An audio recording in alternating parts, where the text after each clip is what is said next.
Nakita mo, sabi ko sa'yo, wala siyang klaseng tao.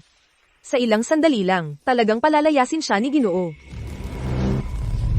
Tumahimik ka. 10 taong gulang lang ang batang ito.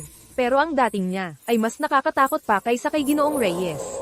Dalhin mo ako para makita ang aking tunay na mga magulang. Opo, Binibining Clara.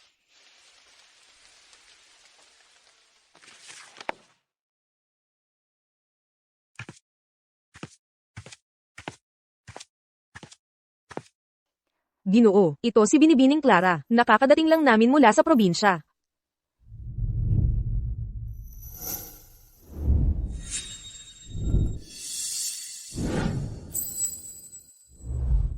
Sampung taong gulang na siya at hindi pa nakapasok sa eskwela. Kung kumalat ang balita, tatawanan tayo ng mga tao. Tatay, huwag kang mag-alala. Pagbalik ko, maghahanap ako ng tutor para turuan siya ng maayos. Hanggat hindi siya natuturuan ng maayos, hindi siya papayagang lumabas ng bahay.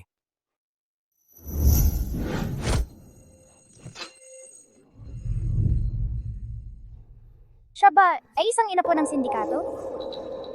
Ang batang ito ay matagal nang nawawala.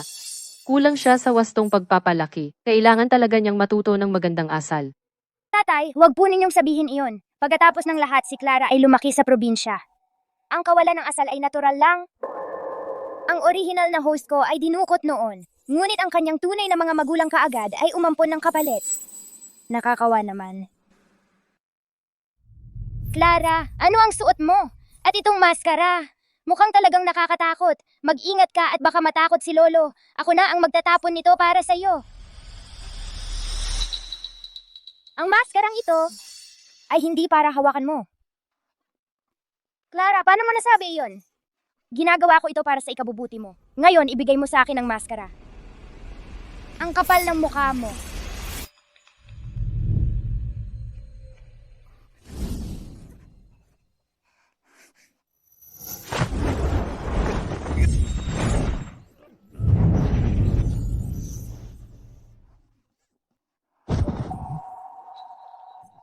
Nanay, natatakot ako. Nakita ko ang mga taong iyon. Namatay silang lahat. Sabi ko sa'yo, hindi ito para hawakan mo. Tatay, tingnan mo ang batang ito. Kakapasok lang sa bahay, binubuli na niya ang kanyang kapatid. Ang isang tulad niya ay hindi karapat-dapat na maging bahagi ng pamilya Reyes. Mayroon ka bang anumang sasabihin para sa sarili mo? Probinsya na. Unang beses mo lang makakita ng ganong karangyaan. Siguro natatakot ka ng husto.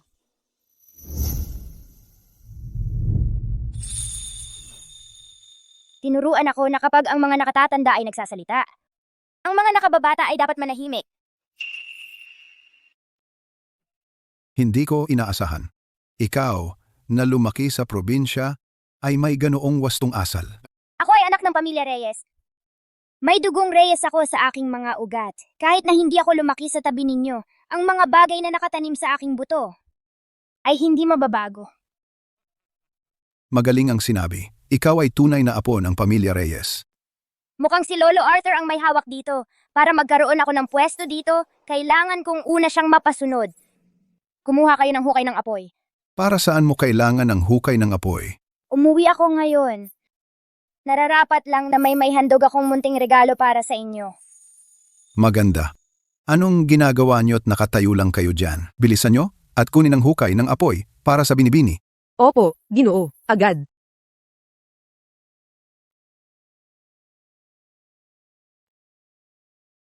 Binibining Clara, handa na po ang hukay ng apoy ninyo. Naway liwanagan ng apoy ang langit at lupa, Yagoya. Naway pagpalain kayo ni Diyos endurin ng masaganang ani, Yagoya. Mabait na bata. Babendisyonan ka na ng lola. Yegoya. Ang ritual ng pagpapala ng batang ito ay eksaktong gaya ng ginagawa ng lola ko noon.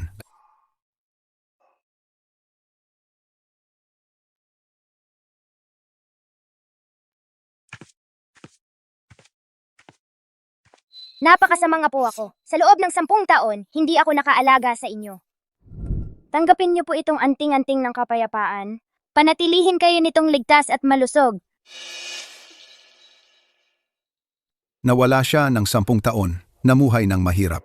Pero hindi siya kailanman nagreklamo. Kahanga-hanga ang kanyang diwa, may dakilang kapalaran siya. Mabuti. Itong anting-anting ng kapayapaan. Kukunin ito ng lolo.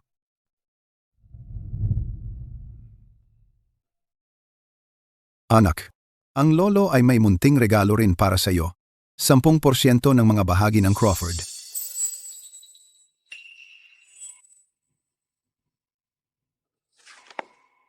Lahat nito ay sa iyo na ngayon. Salamat po, Lolo. Tatay, 10% yon? Ako ang tagapagmana at 15% lang ang nakuha ko. Paano nyo ibibigay lang yan sa isang bata? Eksakto. Tatay. Wala nga kayong ibinigay kay Chloe. Hindi naman dugong Crawford si Chloe. Tingnan niyo si Clara. Tapos tingnan niyo ang sarili niyo. Isang tagapagmana ng Crawford. Mas masahol pa sa isang bata.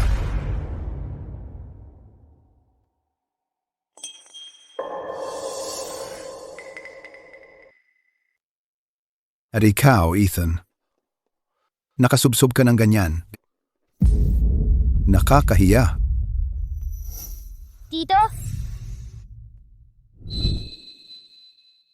Ikaw ba yan? Clara, dahil nakabalik ka na, ngayong araw, uuwi ka kasama ng tatay mo. Bakit siya dapat umuwi? Chloe, anak, magtiis ka lang ng ilang araw. Kapag nakuha na ni tatay ang mga bahagi niya, papaalisin natin siya. Lolo, gusto kong palitan ang aking tagapag-alaga. Ano? Ano? Ikaw, sino ang gusto mo? Siya. Si Ethan Santos. Ako? Ano ang sinabi mo? Gusto mong magpalit ng tagapag-alaga? Gusto ko siya ang maging tagapag-alaga ko. Ibig kong sabihin, medyo cute siya. Pero ako, ang prinsipe ng lungsod ng Agos, namuhay ng walang inaalala. Kung ako ang mag-aalaga sa kanya, hindi ba ako mahihila? Ang buong araw ni Ethan ay pagmamaneho o paglalaro ng bilyar.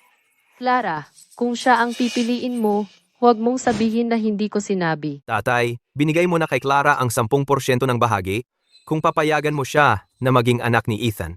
Hindi ba parang ipinapasa mo ang kumpanya sa kanya? Tignan mo siya ngayon. Karapat-dapat ba siya maging tagapagmana? Tama na? Matagal nang pabaya ang buhay ni Ethan. Baka ang pag-aalaga sa Clara ay makakatulong sa kanya na tumino. Honey, ang uncle mo ay medyo hindi maaasahan. Sigurado ba? Gusto mo siya bilang tagapag-alaga mo? Oo.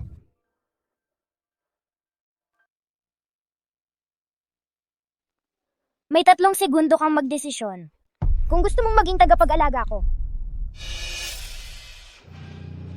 Walang paraan na ako ay... Ako ay nagdedeklara. Nasa sandaling ito, Clara Reyes at Ethan Santos ay opisyal na ama at anak na babae. Ako ay tumututol. Kailan ako nag-agree na alagaan siya? Ang tutol ay hindi pinapansin. Ikaw ay dadalhin Clara sa bahay ngayon at aalagaan siya ng maayos. Kung hindi, ako ay itatapon ang lahat ng bilyar at motorsiklo mo. Sige, gagawin ko. Aalagaan ko siya, okay? Munting bata, nagbabala ako sa iyo. Ang uncle ko sa buhay na ito ay wala kundi isang pabayang halimaw. Dapat ko siyang baguhin. Gawin siyang tunay na bayani at durugin ng Victor Reyes. Ikaw na munting. Umayag lang ako kanina. Bilang pansamantalang taktika para hindi na ako kulitin ni Lolo. Anak ka ni Victor, sa kanya ka dapat pumunta.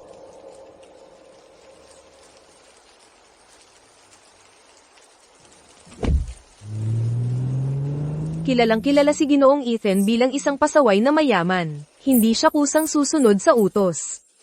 Ni hindi nga niya alam kung saan nakatira si Ginoong Ethan. Malamang sa kalsada siya matutulog.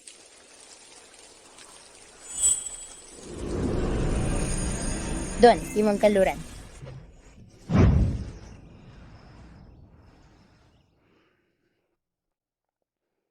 Nanay, susunod ako sa'yo.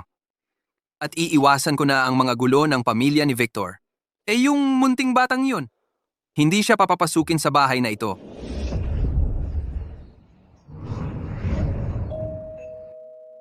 Ginoong Ethan, may munting bata sa gate. Sinasabi niyang anak mo siya.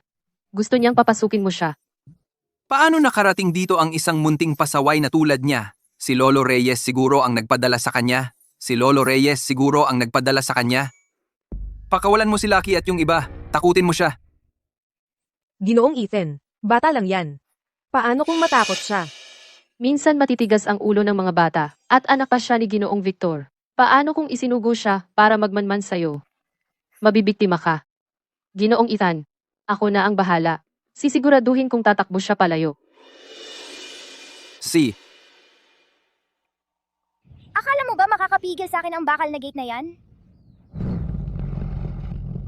Hompeho, ikaw na ligaw na bata, ang anak ni Ginoong Ethan. Ako lang ang makakapagluwal niyan. Kaya ngayon, kailangan kitang alisin.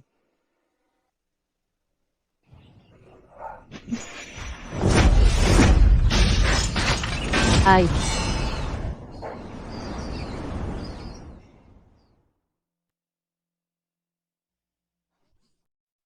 Ang tagal mong magbukas ng pinto.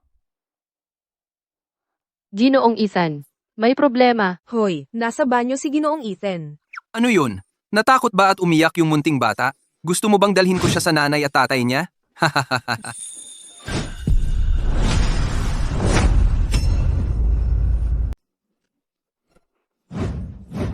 Ikaw! Naiintindihan mo ba kung gaano kahina ang isang tao kapag nasa kubeta siya? At isa pa, bahay ko ito. Paano ka nga ba nakapasok dito? Sa mundong ito. Kung saan ko gusto pumunta, pupunta ako. Wala akong hindi mapupuntahan. Bukod pa riyan. Anak mo na ako ngayon. Siyempre, pwede akong pumasok. Ikaw na, munting bata. Kalimutan mo na. Ayoko nang pakialaman ka.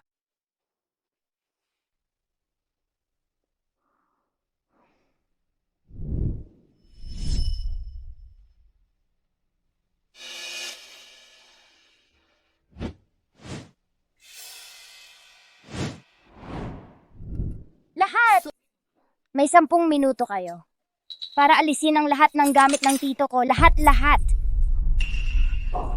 Bakit namin dapat pakinggan ka? Ang panganay na anak na babae ng pamilya Reyes. Ito ang villa ng pamilya Reyes. May karapatan ako na tanggalin kayong lahat. Binibining Clara, aasikasuhin namin ito kaagad. Dito. Iyon.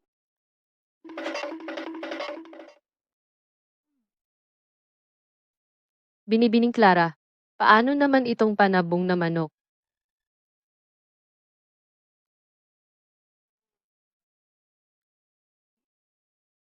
Wow! Ang sarap ng amoy! Martha, may niluto kang masarap dito at hindi mo sinabi sa akin? Tito. Tikman mo. Tito, ang titulong iyon. Parang narinig ko na iyon dati. Hindi na bale. Ayoko nang isipin yun.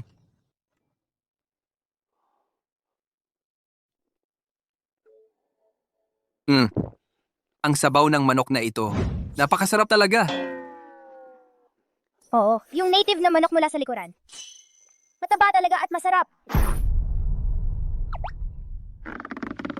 Hindi mo ba? Ang general ang niluto mo? Ako. Gumastos ako ng 800,000 dolyar sa manok na panabong na iyon. At ikaw lang. Ginawa mo itong sopas? Aking general! At ikaw ang pinakamalakas kumain. Ikaw. See? Hindi kita aalalahanin. Kung gusto mong maging anak na babae ko, may 3 patakaran kang dapat sundin. Una, huwag kang umiyak. Pangalawa, huwag kang magingay. Pangatlo, at ito ang pinakamahalaga. Huwag mong hawakan ang mga alaga ko. Nakuha mo? Well, may 3 patakaran din ako para sa'yo. Una, dapat nasa bahay ka bago maghating gabi. Pangalawa, huwag manigarilyo o uminom. Pangatlo, kailangan mong makipag-ugnayan sa akin. Hey, munting babae, napakabata mo, pero siguradong mapang-utos ka. Hayaan mong sabihin ko sa iyo ang isang bagay. Sa lungsod ng Agos, ang sinumang makakautos sa akin ay hindi pa ipinapanganak. Ipinanganak na siya. Nakatayo siya mismo sa harap mo. Martha, hating gabi na. Dapat nasa kama na si Binibining Clara. Huwag mo siyang hayaang gambalain ako habang naglalaro ako ng bilyar. Opo, Ginoong Ethan. TSK. Binibining Clara. Lumalamig na. Balik na tayo sa loob para matulog. Kahit habulin mo siya ngayon, hindi mo aabutan si Ginoong Ethan. Kaya kong habulin siya, 3 segundo lang.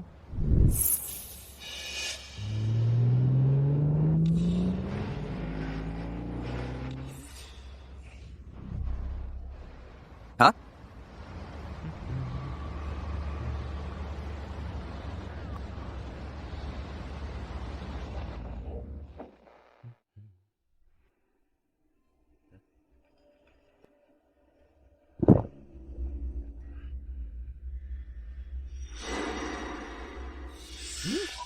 Oy,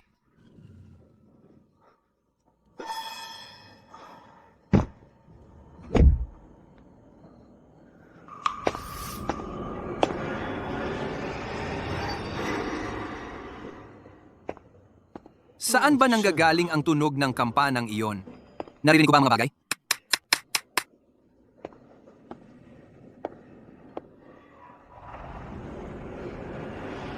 Hinahanap mo ba ako? Ano ba? Clara Reyes.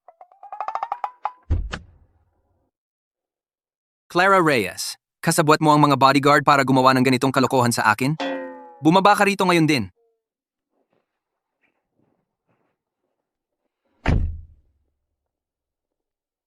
Alas 8 na. Alas 8.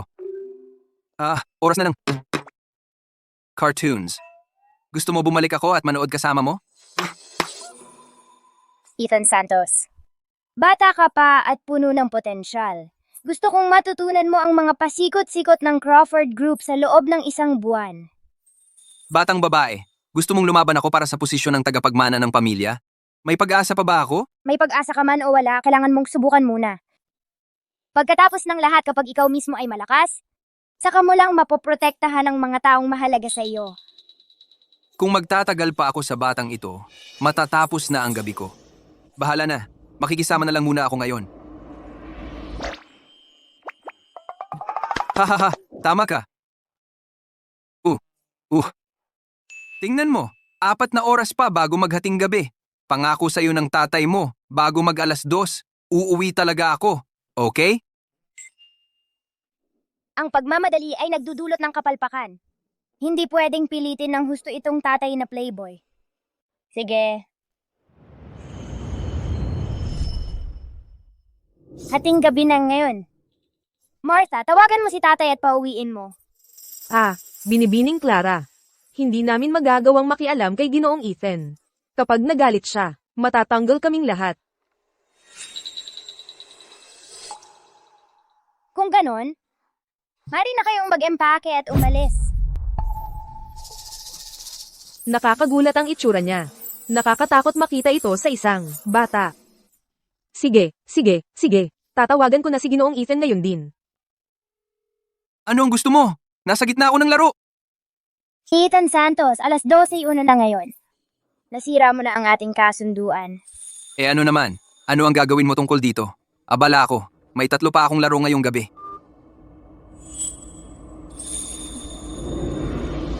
Kung ayaw umuwi ni tatay, ako na lang ang pupunta sa kanya.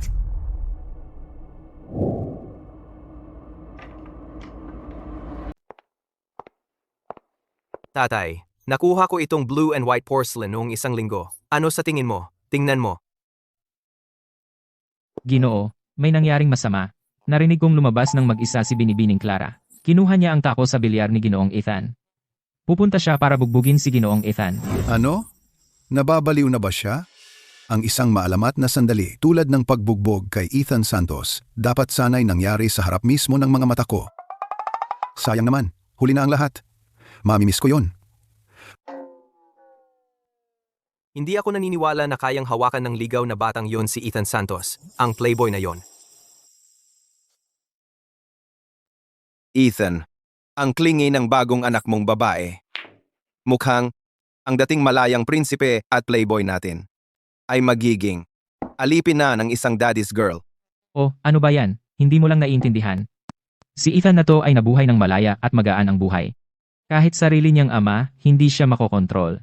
Sa tingin mo ba ang isang munting bata ay makakapag-alala kay Ethan? Tama ba, Ethan? Eksakto. Isang munting bata, kakarating lang, at inuutusan na ako. Nababaliw na ako. Pero, ngayon, ako ay nagturo sa kanya ng leksyon. Ngayon siya ay sumasamba sa akin na parang Diyos. Ethan, kung ganoon, pagdating sa pagdidisiplina ng mga bata, kailangan naming matuto sa'yo. Pumunta ka sa akin kahit kailan. Eksperto ako.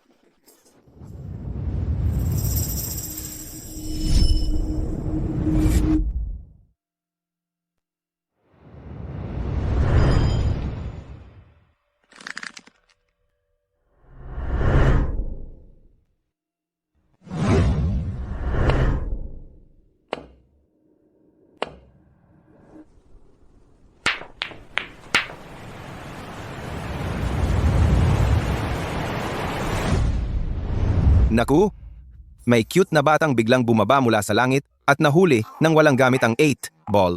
Munting bata. Munting bata. Anong ginagawa mo sa gitna ng gabi? Anong ginagawa mo rito?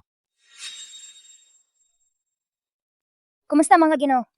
Ako si Clara Reyes, bagong anak lang ako ni Ethan Santos. Ngayon ang unang pagkikita natin.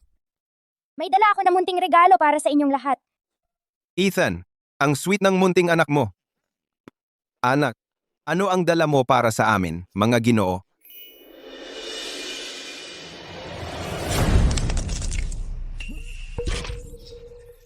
Ito. Ang regalo ko para sa inyo.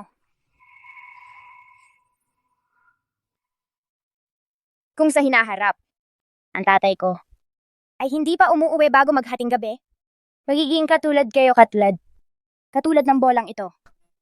Kung mula ngayon, ang tatay ko ay hindi pa rin umuwi bago maghating gabi, magiging katulad ka ng bola sa bilyar na ito. Ano yan? Lakas ng tao. Ethan, umuwi ka na ngayon, kasama ang anak mong babae. Pwedeng mabasag ang bola sa bilyar. Pero kami hindi. Sa akin na kayo ngayon? Mga traitor kayo. Batang babae, binabalaan kita. Kung makikialam ka sa akin, magdudusa ka. Mas gugustuhin kong mamatay ngayon kaysa sumama sa iyo.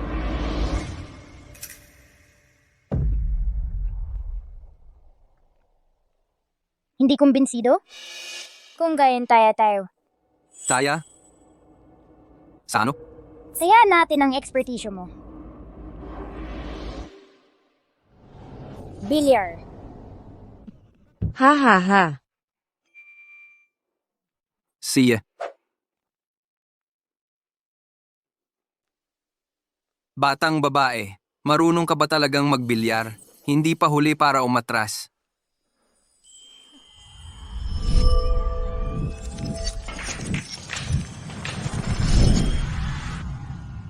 Hindi ko alam dati pero alam ko na ngayon. Ikaw muna. Siya, kung matatalo ka, huwag kang iiyak na inapi kita.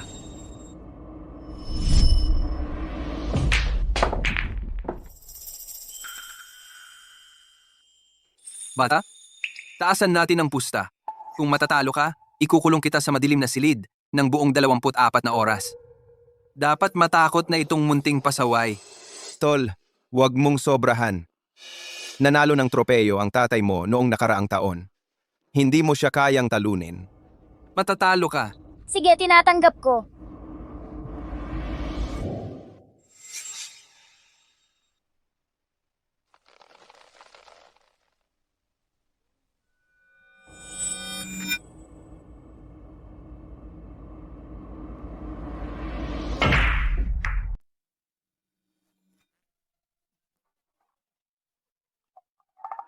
Ang perlas na bolang ito ay hindi katulad ng aking nilalaro noong bata pa ako. Paano kaya nangyari iyon?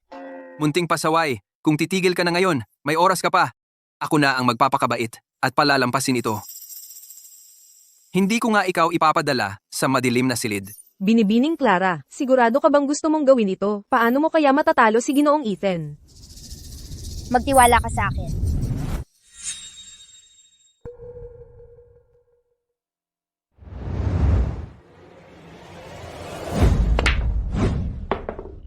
Wow. Isang 10 taong gulang ang nakakuha ng hole-in-one. Anong dapat ikagalak dito? Ang munting pasaway na ito ay may swerte lang ng baguhan. Iyon lang.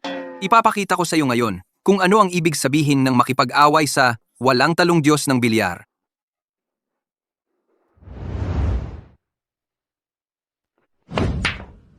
Magaling ang tira na iyon. Iyon ang aming Ethan, tama nga.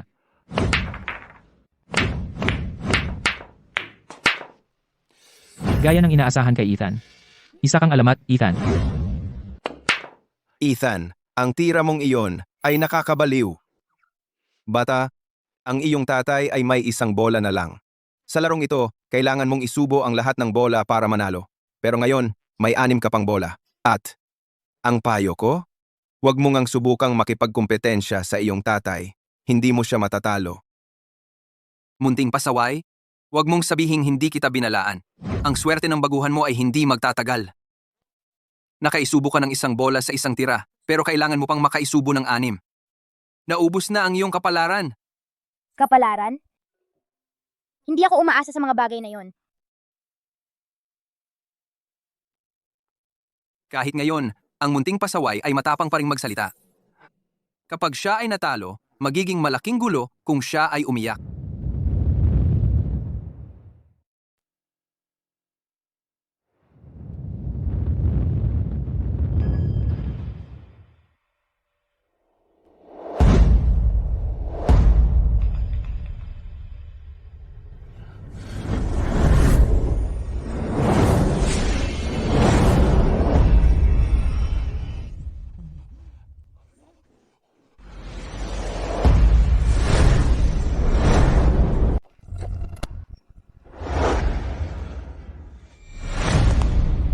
Diyos ko.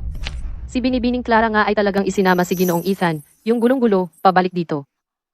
Martha, paano kaya nakuha ni Binibining Clara na isama pabalik si Ginoong Ethan? Nagwala ba siya? Hindi. Si Binibining Clara, ang pinakamatapang na bata na nakita ko.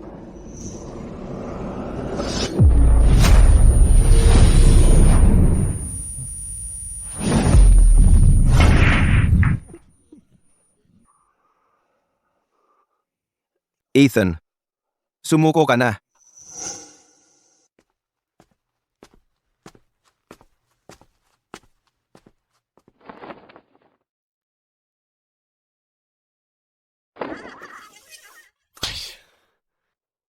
Ako, ang pinakamalaking playboy sa lungsod ng Agos, ay talagang natalo sa isang munting bata. Kung kumalat ang balita, sira ang reputasyon ko! Tatay, naaalala mo ba ang ipinangako mo pagkatapos mong matalo? Naaalala ko. Natalo ako. Gagawin ko ang anumang sabihin mo. Mabuti! Simula bukas maghanda ka para sa aking makeover.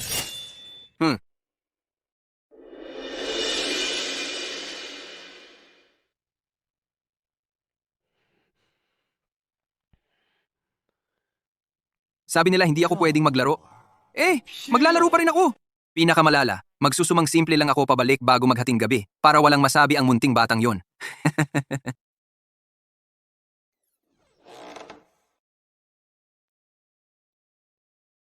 Alas 11:58.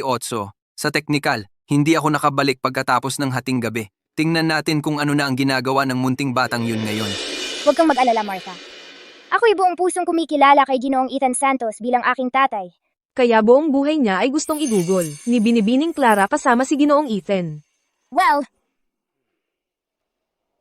hindi naman siguro. Ano ba ang pinagsasabi mo? Hindi na ako gusto ng munting bata. Binibining Clara, ano ba ang gusto mong sabihin? Hindi irresponsible playboy ang Ginoong Ethan na sinasabi ng lahat. Hindi mo sinasabi na hindi mo na siya gusto bilang tatay mo. Ang tatay sa puso ko ay isang tunay na bayani na matayog at may disiplina. Pero ngayon, ang tatay ko puro paglilibang lang ang inaalala. Paano kung siya ay manatiling, walang kwenta magpakailanman? Maraming bayani sa lungsod ng Agos. Kapag naputol ko ang lahat ng ugnayan sa kanya bilang tatay ko, maghahanap lang ako ng ibang tatay. Maghanap ng ibang tatay. Ganun lang kasimple.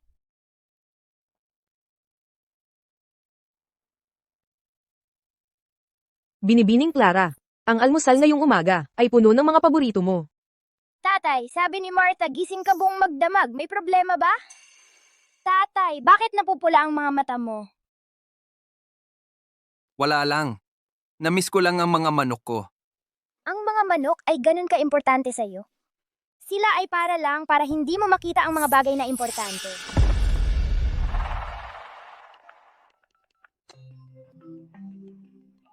Libre ka? Tara, magbanding. Siya, sa dati. Tatay, dahil lang pinatay ko ang mga manok, galit ka sa akin? Tama? Nasaktan ako dahil pinatay mo ang mga manok ko. Tatay, Ginoong Ethan, ako ang may kasalanan. Pakiusap, huwag kayong magalit kay Binibining Clara. Tinutulungan lang niya ako. Honey, ako ang may kasalanan. Wala akong kwenta. Hindi ko kayang maging ang bayani na gusto mo. Kung sa bandang huli ay puputulin mo rin ang relasyon natin, wala nang dahilan para manatili pa ako sa bahay na ito. Binibining Clara, ano na ang gagawin natin ngayon? Bumaliktad ba ang plano natin?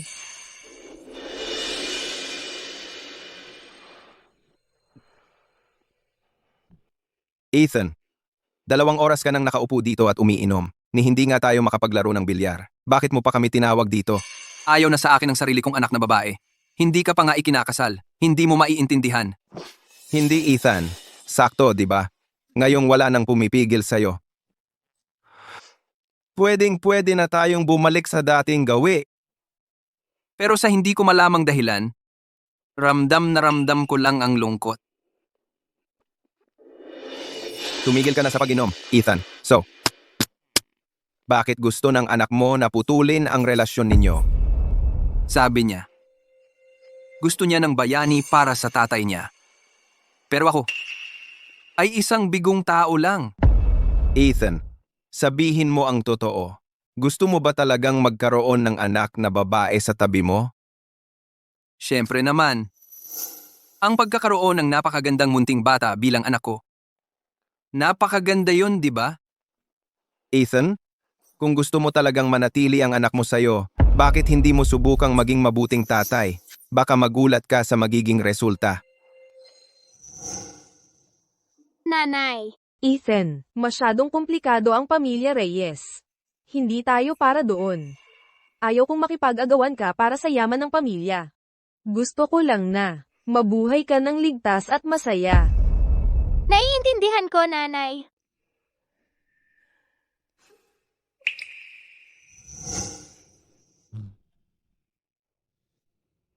Pero ako, gusto ko lang maging playboy. Bakit? Ethan, mukhang gusto talaga ng anak mo na pamahalaan mo ang kumpanya. Sige, gabi na. Kung huli na akong umuwi, mag-aalala si Clara sa akin. Ethan, 10:00 pa lang. Huwag mong sabihing si Ethan ay talagang nagbago dahil sa kanyang anak.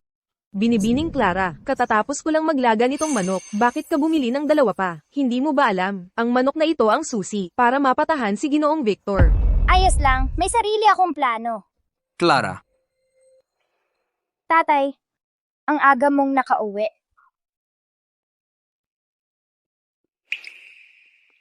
Clara, anong ginagawa mo? Tatay, pinatay ko ang 2 mong manok. Ngayon, sinusubukan kong palitan ang mga iyon. Tatay, hindi mo ba nagustuhan ang 2 manok na binili ko? Ang klase ng manok mo ay napakahirap hanapin. Wala akong mahanap kahit isa. Kung ako lang ang mabubuhay ng palipas lang, ayos lang. Pero ngayong may munting batang ito ako, hindi ko siya pababayaan na magdusa kasama ko. Ano man ang mangyari, kailangan kong lumaban para sa kanyang proteksyon. Clara, nagdesisyon na ako. Mag-aaral ako ng mabuti, makikipagkumpetensya para sa posisyon ng tagapagmana, at magiging ama na iginagalang mo. Alam ko na. Ako si Clara Reyes, hindi nagkamali ng paghuhusga sa'yo. Tingnan mo muna ito. Magiging kapaki-pakinabang ito para sa'yo. Tatay, dapat mo ring tingnan ito. Dapat mong tingnan ang lahat ng ito.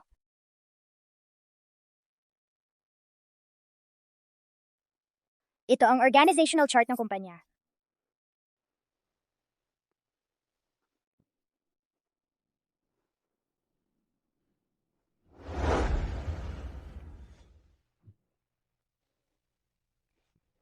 Kumusta na ang pag-aaral? Tanungin mo ako ng kahit ano. Mabuti. Kung gayon, hayaan mong tanungin kita. Bakit nagsimulang humina ang Crawford Group? 3 taon na ang nakalipas. Ibinigay ng tatay ko ang kumpanya sa aking kuya, si Victor Reyes. Nais niyang mag-develop ng bagong proyekto sa pharmaceutical. Nag-invest siya ng padalos-dalos ng $200 milyong. Pagkatapos mabigo ang investment, malaki ang naging lugi ng kumpanya. At nagsimula ng proyekto sa smart manufacturing. Napakaganda. Kung gayon, hayaan mong tanungin kita. Paano natin maipapabalik ang grupo sa pag-develop ng pharmaceutical business? Sa ngayon, ang kumpanya ay nasa ilalim pa rin ng kontrol ng tatay ko at ni Victor. Kahit naggusto kong gumawa ng paraan, wala akong autoridad para makialam. Hindi, ang kailangan natin ay mga resources. Malapit na ang birthday banquet ni Lolo. Ito ang perpektong pagkakataon para makipag-ugnayan tayo.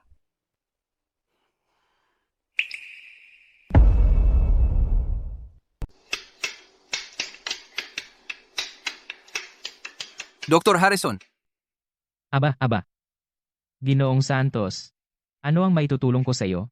Tatay, parang close na close kayo ng pinuno ng sektor medikal, ah. Tatay? Ginoong Santos, kailan ka ba biglang nagkaroon ng anak na babae? anak po siya ng panganay kong kapatid.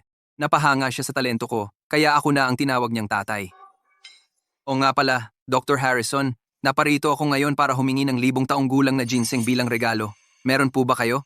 1,000 taong gulang na ginseng. Hindi ko inakala na ang isang playboy na tulad mo ay mag-aalala pa pala na magregalo sa kaarawan ng iyong ama.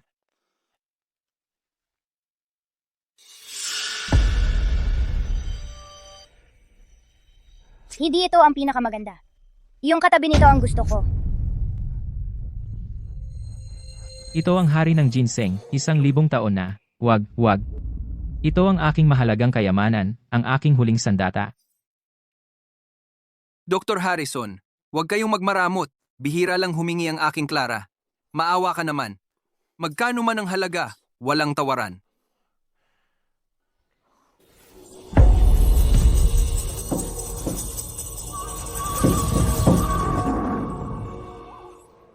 Munting babae, ang iyong teknik na pagtawag ng espiritu sa butong plauta, maaari bang ikaw ay may koneksyon sa maalamat na shaman priestess? Paano mo nalaman?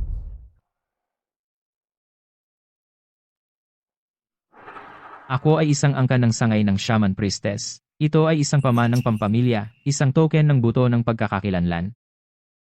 Huwag ipagsabi. Naiintindihan ko. Ang hari ng ginseng na ito ay laging nakalaan para sa isang taong may espiritual na aura. Ngayon, isang karangalan para dito na maialay sa mismong shaman priestess.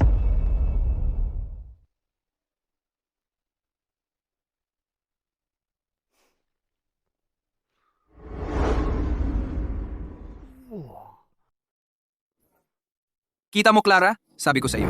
Ang iyong tatay na titulong, ang pinakamalaking playboy, ay hindi basta-basta nakuha. Saan man ako magpunta, ako ay isang buhay na pang-akit ng mga tagahanga. Si Dr. Harrison ay isa lamang sa aking mga tagahanga. Ibinibigay niya sa iyo ang ginseng na ito, bilang regalo ng pagtanggap, hindi ba? Clara, kung may gusto ka man, sabihin mo lang sa iyong tatay. Ang mga tagahanga ng iyong tatay ang bahala para sa iyo. Wow! Tatay, ang galing mo. Ang mga tagahanga mo pala ay nagbibigay sa'yo ng napakamahal na mga regalo. Siyempre naman, alam mo naman kung sino ang tatay mo. Anong kapal ng mukha niya? Bakit binibigyan ni tatay ng 10% ng bahagi si Clara Reyes? Yung Clara na iyon. At ngayon, ginawa na siyang anak ni Ethan? Ibinigay lang sa kanya ang isang malakas na kakampi ng walang hirap. Nawala na talaga ng ulit si tatay dahil kay Ethan. Ang amang Chloe ay 100 beses na mas mabait kaysa kay Clara na iyon. Laging nahuhumaling si tatay sa kulturang shamanic. Kumuha ako ng isang tropa para mag-perform sa bukas na family banquet. Gagawin nila ang sayaw ng pagpapalayas at sasabihin natin na si Clara ay isang maruming basura na nakakaakit ng masasamang espiritu. Ang handaan ay magsisimula na. Bakit hindi pa natin nakikita si Ginoong Ethan? Narinig ko na si Ginoong Ethan ay nag-ampon lang ng isang probinsyano. Siguro, nahihiya siyang ipakita ang kanyang mukha. Si Ginoong Ethan Santos at Binibining Clara ay dumating na.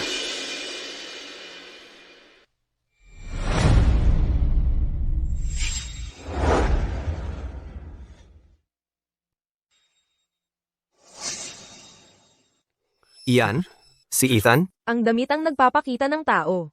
Sa pagtingin sa kanya ngayon, mukha na siyang tunay na tagapagmana ng Crawford Group. Para siyang isang ganap na naiibang tao. Victor, hindi ba sa tingin mo sinusubukan niyang makipagkompetensya sa iyo para sa posisyon ng tagapagmana ng Crawford Group? Anong silbi ng magandang mukha? Siya ay isang hungkag na katawan lamang. Anong klaseng gulo ang maaari niyang likhain? Hindi ako ganun kasigurado. Sa tulong ko, ikaw ang talo. Clara, Ikaw, nais kong si Lolo ay mabuhay ng mahaba at malusog na may walang hanggang buhay. Tatay, magmadali ka at yumuko kay Lolo. Ang walang utang na loob na anak na iyon ay hindi makinig sa akin. Paano siya makikinig sa isang munting bata? Tatay, maligayang kaarawan. Yumuko nga siya sa matanda. Ngayon naman para sa mga regalo sa kaarawan. Inihahandog ko ang isang gintong estatwa ng kabayo na naghahangad kay Ginoong Garcia ng walang hanggang magandang kapalaran at buhay na matatag gaya ng mga bundok. Inihahandog ko ang isang Jade Ruiz scepter. Ako at ang aking tatay ay naghahandog kay Lolo ng 1,000 taong gulang na ginseng. Nais namin siyang maging malusog at mabuhay ng napakahaba.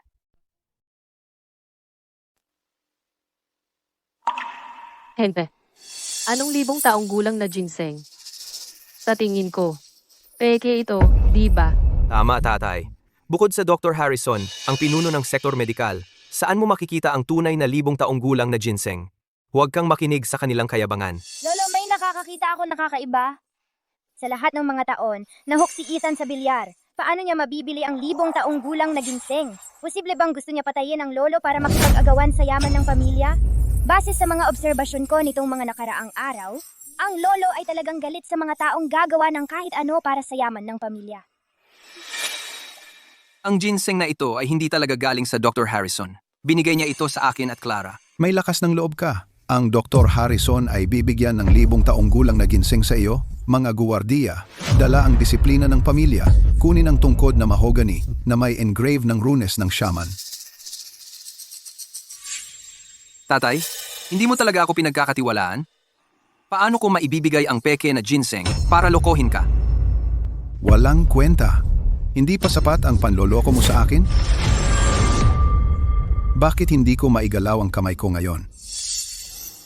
Ano eksaktong ginawa ng tatay ko na mali para maging deserving ng disiplina ng pamilya? Ang basagulero na ito binigay sa akin ang peke na ginseng. Malinaw na intensyon na kunin ang buhay ko. Pagkatapos ako mamatay, para ma-inherit niya ang yaman ng pamilya ko. Ako ay naggarantiya. Ang ginseng na ito ay tunay. Garantiya? Ano ang ginagamit mo para igarantiya ito? Ang ginseng na ito ay binigay ng Dr. Harrison, ang pinuno ng sector medical, sa akin na tatay ko. Sa murang edad, punong-puno ka ng kasinungalingan. Ang pinuno ng sektor medikal ay may noble status. Paano niya bibigyan ng ganitong valuable na ginseng sa iyo? Tama na, mga guwardiya. Dalhin ang anak na suwail na ito at itapon siya. Palayasin ang anak na suwail na ito. Dito. Wag na. Alis na kami. Halika na mahal, umalis na tayo. Gusto kong makipagpustahan. Anong klaseng pustahan? Pipiliin kong totoo ang ginseng na ito. Kailangan ng pusta sa isang pustahan. Isa ka lang namang probinsyana, isang ligaw na bata. Ano ba ang maipupusta mo? Ang pusta namin ay ang buong bahagi ng tatay ko at sa akin sa kumpanya. Si Kasundo. Kung matatalo ka, ililipat mo ang bawat bahagi na nakapangalan sa iyo kay Chloe. Kung ako ang mananalo, ililipat mo ang bawat bahagi na nakapangalan sa iyo sa tatay ko. Ikaw, munting sinta. Ikaw, Anong problema? Natatakot ka? Ah, bakit naman ako matatakot? Lahat ng bisita dito ngayon ang magiging saksi natin. Pustahan na ito. ipapatawag ko ang isang eksperto para mag-autentika ng ginseng na ito. Hindi na kailangan. Ang pinuno ng sektor medical ay paparating na. Ang pinuno ng sektor medikal ay isang taong may mataas na katayuan. Paano mo siya basta-basta mapapatawag? Narito na si Dr. Harrison, ang pinuno ng sektor medikal. Dumating talaga si Dr. Harrison. Oh, hindi ko alam na darating ka. Dapat sana ay sinalubong kita ng maayos. Ang magandang apo mong si Clara, siya ang nag-imbita sa akin sa iyong handaan para sa kaarawan. Oh, siya nga pala. Siya ay nagpakahirap na humanap ng 1,000 taong gulang na ginseng para sa iyo. Nakuha mo ba? Ano? Totoo pala ang ginseng na iyon? Ako? Natanggap ko na. Well, kanina lang, pinupuri ko ang aking apo. Ginoong Garcia, ang maliit mong apo ay magiging espesyal. Siya ay itinakda para sa kadakilaan. Kailangan mo talagang pahalagahan siya. Tiyak na magdudulot siya ng benepisyo sa Crawford Group. Salamat. Buti na lang at hindi ko isinagawa ang disiplina ng pamilya kanina. Kung nagreklamo si Clara, nakasakit ako ng loob kay Dr. Harrison. Hindi pwede. Hindi ko hahayaan itong ligaw na batang galing sa probinsya na nakawin ang atensyon sa akin. Lolo, may regalo rin akong pangkaarawan para sa'yo. Anong klaseng regalo ang ibibigay mo sa akin? Alam ko na laging interesado ka sa kulturang shamanic. Kaya, espesyal kaming naghahanap ni tatay ng isang angkan ng banal na dalaga. Ngayong gabi sa handaan, magtatanghal siya ng sayaw ng pagpapalayas ng espiritu para sa iyo, Lolo, upang maalis ang masamang swerte at matiyak ang mahabang buhay. Sayaw ng pagpapalayas, para sa akin siguro ito.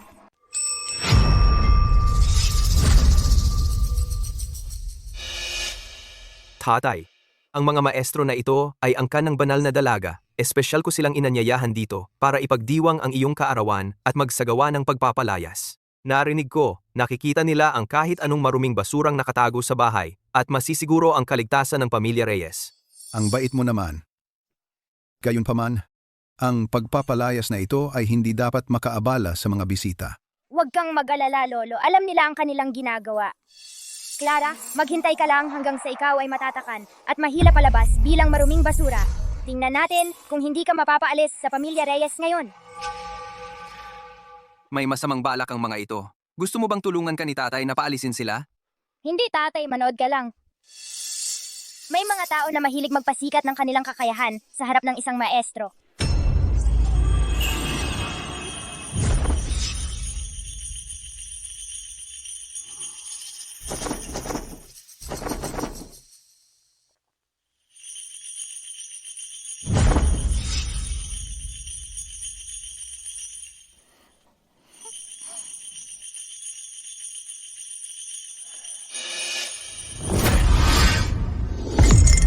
Ay naku, siya ang maruming basurang umaakit ng masama.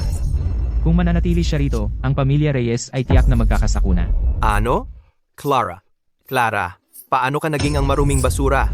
Lumabas ka na sa pamilya Reyes ngayon din at huwag mong sasaktan ang lahat. Ang mga probinsyano ay walang dala kundi malas. Umalis ka. Anong kalokohan ang pinagsasasabi mo? Ikaw! Ang aming Clara ay maayos na maayos. Kaya sino ka para siraan siya? Kung hindi natin aalisin ang maruming basurang ito, ang pamilya Reyes ay hindi magkakaroon ng kapayapaan. Sa iyo ang mga pang-apat na klase mong kakayahan. Magpapanggap ka bilang angkan ng banal na dalaga?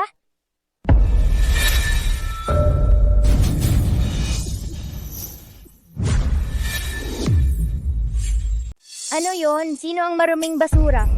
Bakit ka lumuluhod sa harap niya? Probinsyano lang siya, isang ligaw na bata. Kinuha mo ba ang pera niya para magpatawa sa akin? Ang maskarang suot niya ay banal na relikya ng lahi ng shaman. Tanging isang shaman priestess ang karapat-dapat magsuot nito. Tatay, ano ang nangyayari? Sabi nila kaya nilang palayasin si Clara. Ano ba yan?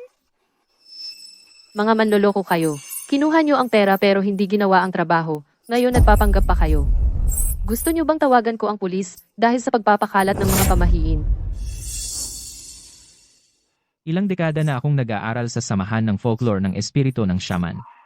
Ang binibini dito ay tunay na may espiritual na aura ng shaman. Tungkol naman sa kanila, hindi nila alam ang mga pangunahing patakaran ng shaman. Anong karapatan nila para magsalita tungkol sa pagpapalayas? Clara, naiintindihan mo ba ang mga bagay na ito? Kaunti lang. Narinig niyo yon? Ang anak kong babae ay may alam din? At ikaw, inupahan mo ang mga impostor na ito para siraan siya? Ano ba ang iniisip mo? Ako. Sinusubukan ko lang tulungan si tatay sa pagpapalayas at pagpapala. Hindi ko alam na sila pala ay mga impostor. Dahil nabanggit mo ang pagpapalayas at pagpapala, hayaan mo akong ipakita sa iyo kung ano ang hitsura ng tunay na pagpapala.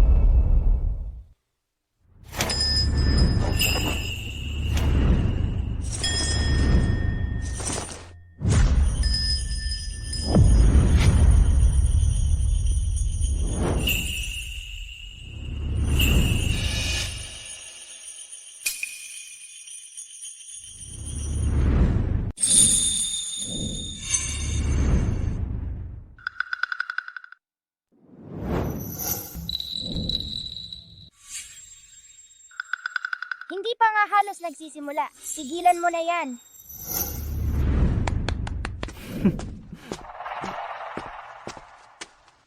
Lolo, ang anting-anting ng pagpapalang ito ay magpoprotekta sa'yo at maglalayo sa'yo sa masamang enerhiya. Mabuti. Akin na ito.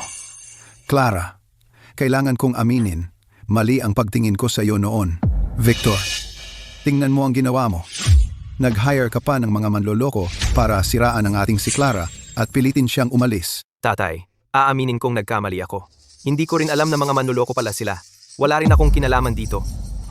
Lolo, kahit na manloloko ang mga yon, ang ginawa ni Clara ay maaaring hindi rin tunay.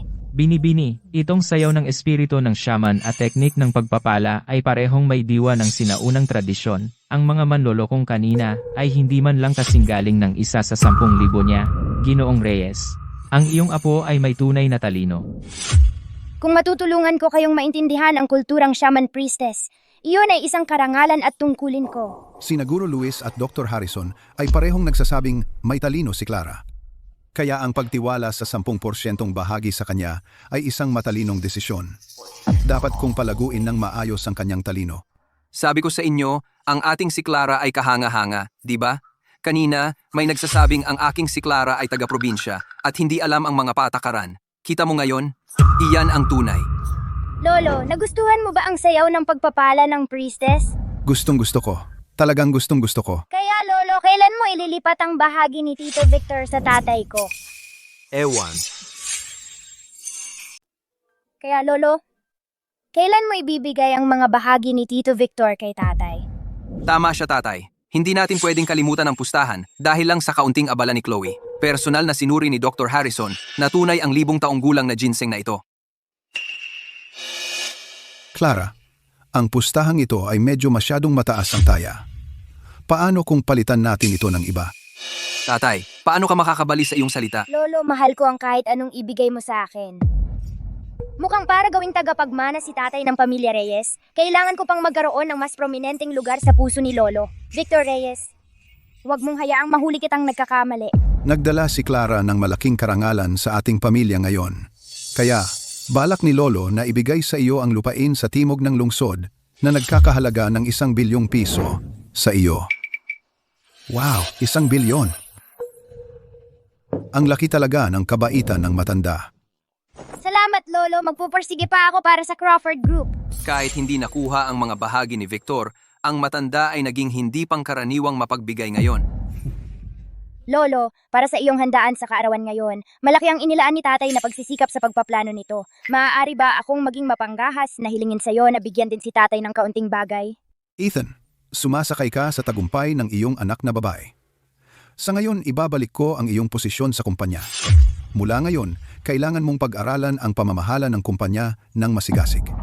Ngayon, dadalhin kita para makilala ang ilang tao at palawakin ang iyong pananaw.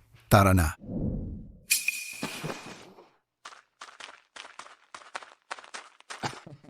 Ang iyong tunay na anak na babae ay talagang kahanga-hanga. Nagawa pa niyang pasimulan ni Ginoong Reyes na pansinin si Ethan. Masasabi ko hindi magtatagal bago lampasan ka ni Ginoong Ethan Santos.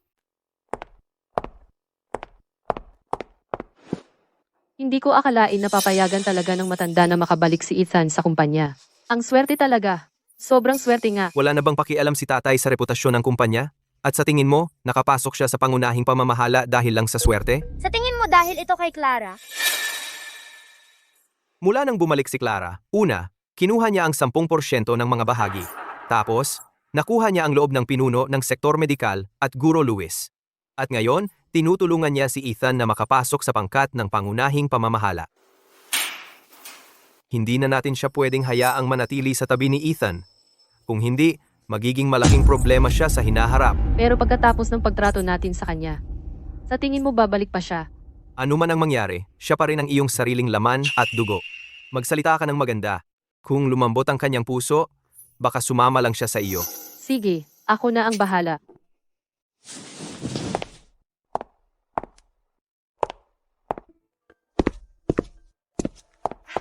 Ginoong Ethan, nakabalik ka na rin. Ilang araw ka ring nawala. Sobrang nangungulila sa iyo si Binibining Clara. Umiiyak ng umiiyak. Umiiyak talaga si Clara? Siguro sobrang nangungulila siya sa akin.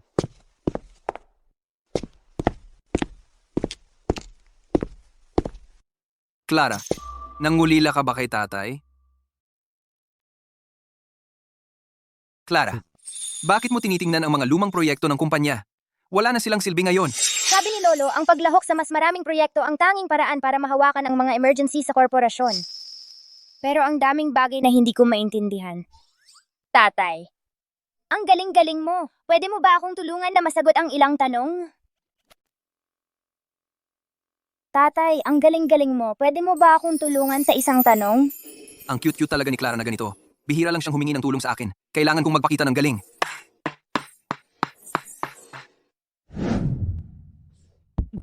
Siyempre naman, huwag kang mag-alala, Clara. Ano man ang problema mo, ako ang bahala. Alam ko na, mabait pala si tatay, hindi matapang. 2 taon na ang nakalipas. Bakit kaya isinuko ng kumpanya ang 100 milyong pisong proyekto sa real estate at sa halip ay gumastos ng 1 bilyong piso para mamuhunan sa isang walang silbing lupain? Tungkol sa tanong mo noong nakaraan, Clara, nandoon lahat yun sa overview. Pero yung mga proyektong yon, wala akong kinalaman sa kahit alin sa mga yon. Clara, ano kaya kung papasukan kita ni tatay sa isang training class?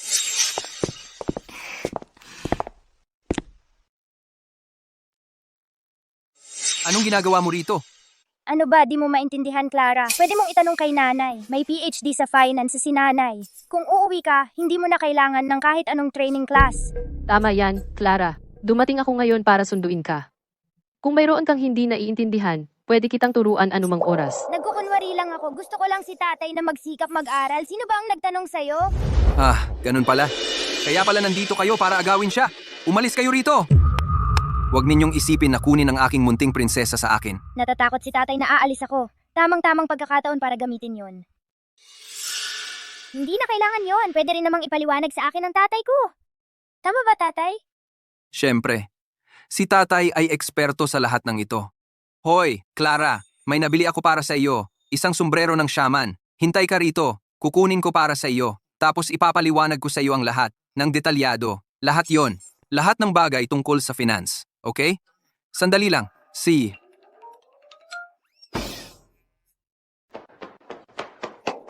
Tatay, may mahalaga akong kailangang itanong sa'yo. Anong nagmamadali? Talagang napaka-importante ng kailangan kong itanong. Sige, sabihin mo, ilang taon na ang nakalipas? Bakit mo binili ang walang silbing lupain? Ang mga gawain ng kumpanya ay hindi mo naman pinapansin. Kung papasukin ka namin sa pangunahing pamamahala, malulugi ang buong kumpanya. Sabihin na lang ako, pwede ba? Kung hindi mo ako agad sasagutin, ang anak kong babae ay kukunin na ng iba. Kukunin ng sino? Huwag mo nang itanong kung bakit. Diretsuhin mo na lang ako. Hindi ba sapat yon?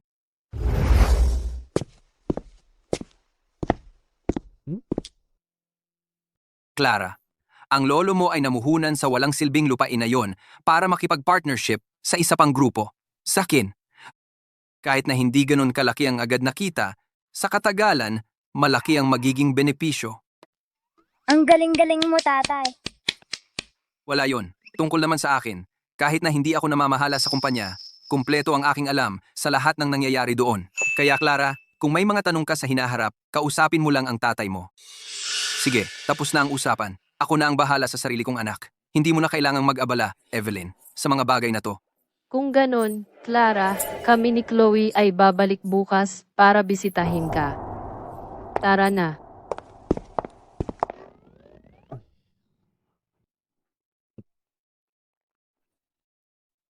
Pagod ka na ba sa pag-aaral, Clara?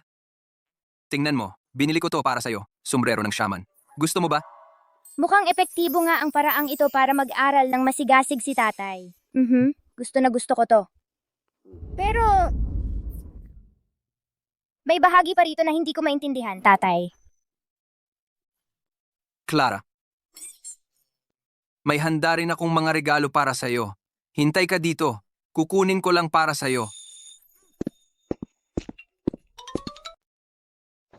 Tatay, ngayon seryoso ako. Magpatuloy ka lang sa pagsusulat. Huwag mo akong intindihin.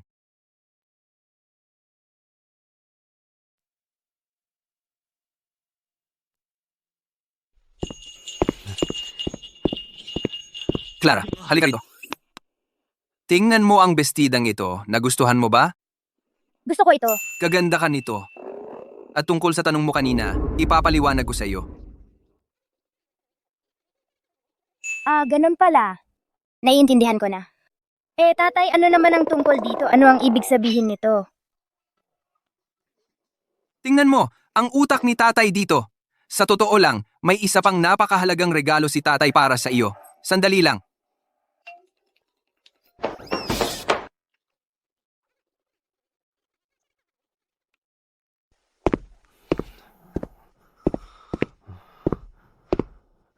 Clara, Tatay. Paano naman ito? Ano ang ibig sabihin nito? bibigyan ka ulit ni tatay ng regalo. Tatay, sa lahat ng narito, halos lahat na ay ibinigay mo na sa akin. Kahit natipunin natin ang 7 Dragon Balls, hindi pa rin natin matawag si Shenron. Aray, Clara, sumasakit ng kaunti ang tiyan ni tatay. Pumunta lang ako sa banyo at ipapaliwanag ko ang lahat pagbalik ko. Hintayin mo ako. Tatay, Ano na naman ngayon?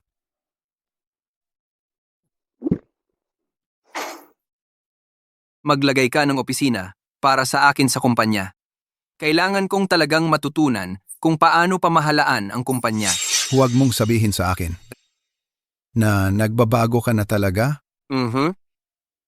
Kung hindi ako magbabago, baka tumakas ang aking mahal sa iba.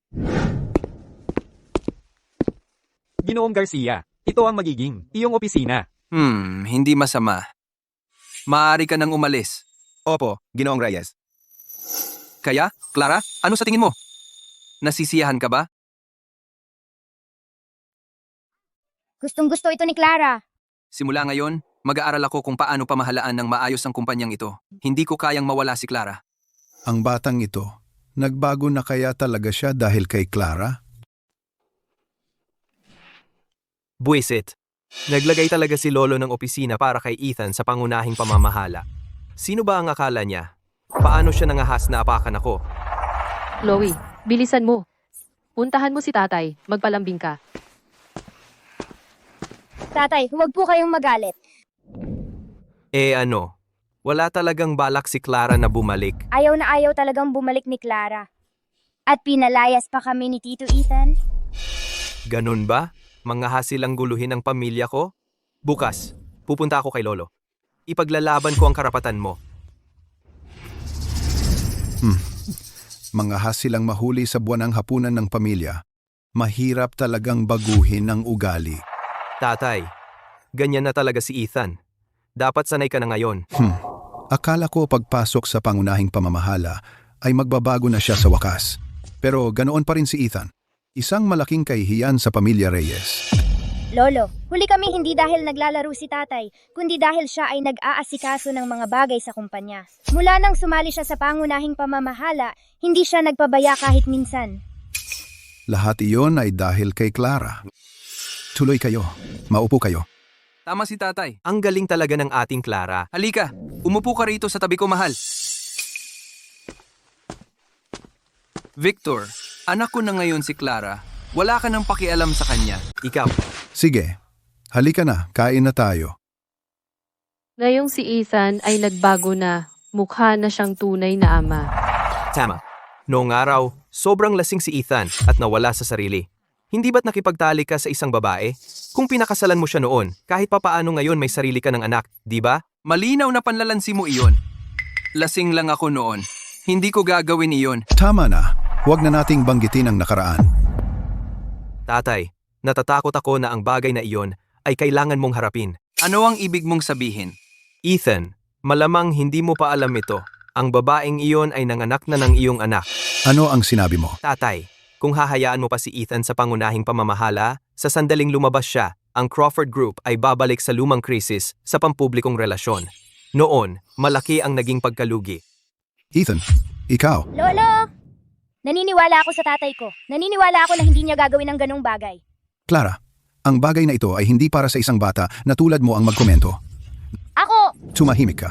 Tatay, kung may problema ka, sa akin mo ibuhos. Huwag mong pagalitan ng anak ko. Ikaw. Walang utang na loob na anak. Naghirap ako sa buong buhay ko para itayo ang negosyong ito ng pamilya. Hindi ko hahayaang sirain mo ito. Sa tingin ko, likas ka lang na mapanghimagsik.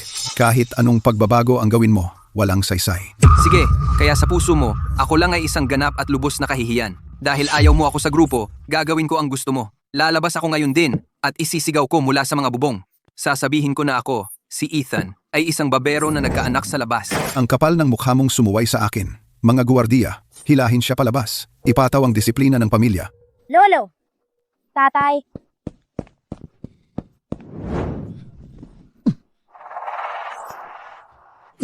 Natigilan ka sa takot, Clara. Sa pagpili ng ganoong ama, siguradong nagsisisi ka na ngayon. Kung gusto mong bumalik na yon, payag akong pahintulutan ito. Basta't makinig ka kay Chloe, iyon lang ang kailangan mong gawin. Hindi na ako babalik kailanman. Ang kapal ng mukha ninyong apihin ang tatay ko! Paghihirapan ninyo ito! Tatay, masakit pa rin? Huwag kang mag-alala, Clara. Kasama ang aking munting mahal dito. Ay nawala na matagal na ang sakit ni tatay. Pero, naaawa ako sa iyo. Ang lahat ng pagpaplano ng napakatagal, nasayang na. Tatay, mag-focus ka lang sa paggaling. Pangako sa iyo, tatay, kahit anong mangyari, ang posisyon ng tagapagmana ng pamilya Reyes ay magiging sa iyo. Binibining Clara. Tatay, magpahinga ka. Yung bagay na ipinasisiyasat ko sa iyo, may progreso na ba? Binibining Clara. Yung babaeng binanggit ni Ginoong Victor, nagkaroon nga ng anak. Nakapag-ayos na ako. Magagawa natin ito ngayong araw. Ang DNA test. Mabuti, at ano naman ang tungkol kay Victor at Evelyn? Binibining Clara, tungkol naman sa kinaroroonan ni Ginoong Victor. Hindi ko talaga malaman.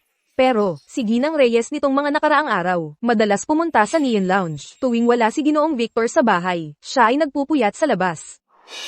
Tiyak na may katiwalian na nangyayari. Sumama ka sa akin para silipin ito. Opo.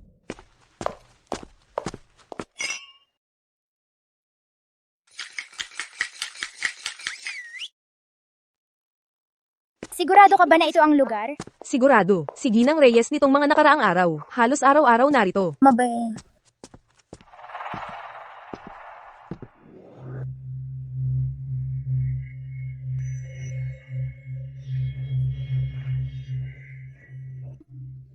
Evelyn, ang tapang niya mag-order ng mga male escort sa isang bar. Nakakasira ito ng reputasyon ng kumpanya. Kung si Lolo at Victor ay malaman ito, may isip mo ba ang gulo?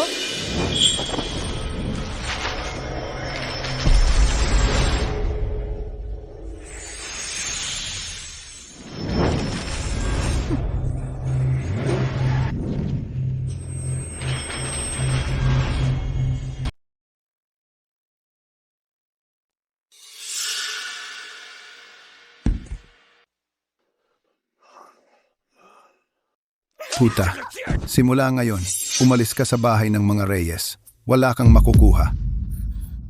Tatay. Victor, mag-asawa tayo. Nakikiusap ako, pakiusap, magsalita ka ng mabuti para sa akin sa tatay. Maghihiwalay tayo.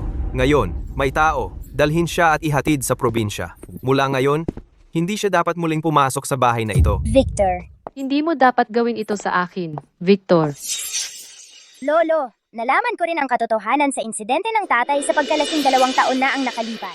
Inamin ng babae, lahat ay ginawa ni Victor. At nagpa-DNA test din ako. Nagpa-DNA test ako. Ang bata ay siguradong hindi anak ng tatay ko.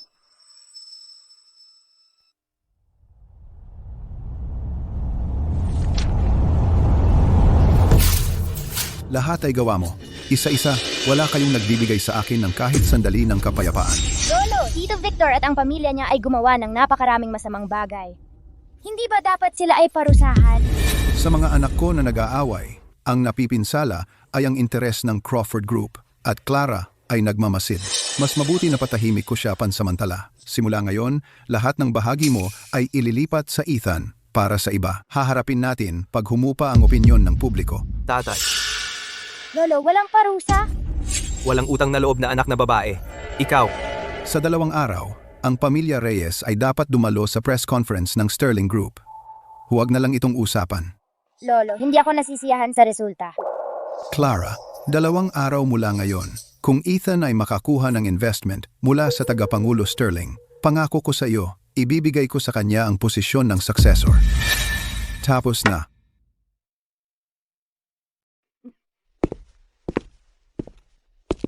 Lolo, dahil lang sa isang panig na kwento ni Victor, ginawa mo ang tatay ko magdusa sa sakit ng disiplina ng pamilya.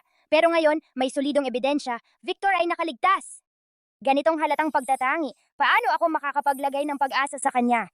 Kailangan kong magmadali, maghanap ng ibang partners, at magtayo ng sarili.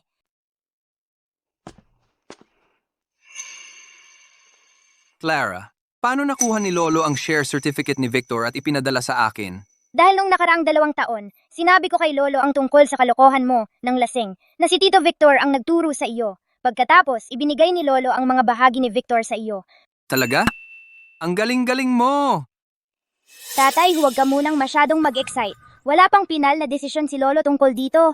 At kapag lumipas na ang gulo na ito, malamang na ibabalik ang mga bahaging ito kay Victor. Talagang may kinikilingan ng matanda. At kahit na nakasira rin si Victor, sa interes ng Crawford Group, ayaw pa rin niyang parusahan siya. Tatay, huwag kang malungkot. Nandito pa rin ako para sa iyo. Alam ni tatay na ikaw talaga ang aking sinta. Clara, ang iyong tatay dito ay sa wakas ay nakapag-ipon ng kaunting init ng pagmamahal ng ama at anak. Mag-usap tungkol sa negosyo. Nahaharap tayo sa mga problema sa loob at labas ngayon, kaya kailangan nating magmadali at maghanap ng bagong landas. Anong bagong landas? Sabi ni Lolo, kung makakakuha ka ng pamumuhunan mula kay Tagapangulo Sterling para sa Crawford Group, ibibigay niya sa iyo ang posisyon ng tagapagmana. Pero sa tingin ko, hindi ito kapani-paniwala. Clara? Hindi pwede. Ang tatay ko, maaring mahalaga sa kanya ang kita, ngunit ang kanyang salita ay panata pa rin. Ang mga nasasangkot ay kadalasang bulag. Malinaw na alam ni tatay na hindi siya pinapahalagahan ng kanyang pamilya, ngunit ayaw pa rin niyang maniwala. Makalipas ang 2 araw, pagkatapos ng press conference, magiging malinaw na ang lahat. Oh, Nandyan si Tagapangulo Sterling. Sino mang makakuha ng kanyang kooperasyon, ang posisyon ng tagapagmana ay mapupunta sa kanila. Ang posisyon ng tagapagmana ay para sa akin. Tatay, tayo rin ay umalis na. si, Tara na! kamusta? Tagapangulo Sterling. Oh, ito ba ang iyong anak na babae? Oo, Mukha siyang napaka-sweet at kaibig-ibig. Perpekto, nandito rin si Chloe natin. Sige, maglaro kayong dalawa. Maglaro tayo ng magkasama. ang anak kong babae ay hindi makapagsalita at siya ay medyo mahiyain. Mangyaring unawain. Talaga palang pipi siya. Kaya pala ito ang pagpapalaki ng pamilya Reyes.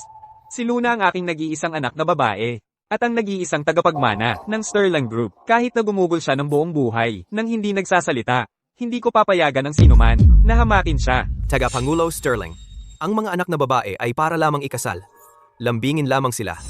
Ngunit ang tagapagmana ay dapat pa ring isang anak na lalaki. Bakit hindi samantalahin ang iyong kabataan at magkaroon ng anak na lalaki sa lalong madaling panahon? Kailit ng iyong pag-iisip. Sino ang nagsasabing ang mga lalaki lamang ang maaaring maghari? Ang mga babae ay maaari ring magtagumpay sa sariling paraan. May punto ang batang ito, kaya binibini. Sino ang pamilya mo? Apo ko siya. Kakahanap lang at dinala dito sa bahay. Clara Reyes, ang pangalan niya. Kumusta, Tagapangulo Sterling? HMM. Hi. Pwede ba tayong maging magkaibigan? Marunong pala siya ng sign language. Oo. Oy, aking munting prinsesa. Anong ginagawa ninyong dalawa? Tatay, magkaibigan na kami. Mabuti. Kaya ikaw pala si Ginoong Ethan Santos. Mukha kang mga balitang binata. Mukhang mga chismis ay pawang kasinungalingan. Masyado po kayong mapagbiro, Tagapangulo Sterling. Ako, lahat ito ay dahil sa aking munting prinsesang ito. Siya ang nagpapaayos sa akin. Tagapangulo Sterling, isa lang din ang anak ninyong babae. Oo. Pag-usapan nga natin yan. Ito ang unang pagkakataon na gusto niyang makipaglaro sa isang kaibigan. Kaya ito ang tinatawag ng mga sinaunang shaman na miasma ng aphasia.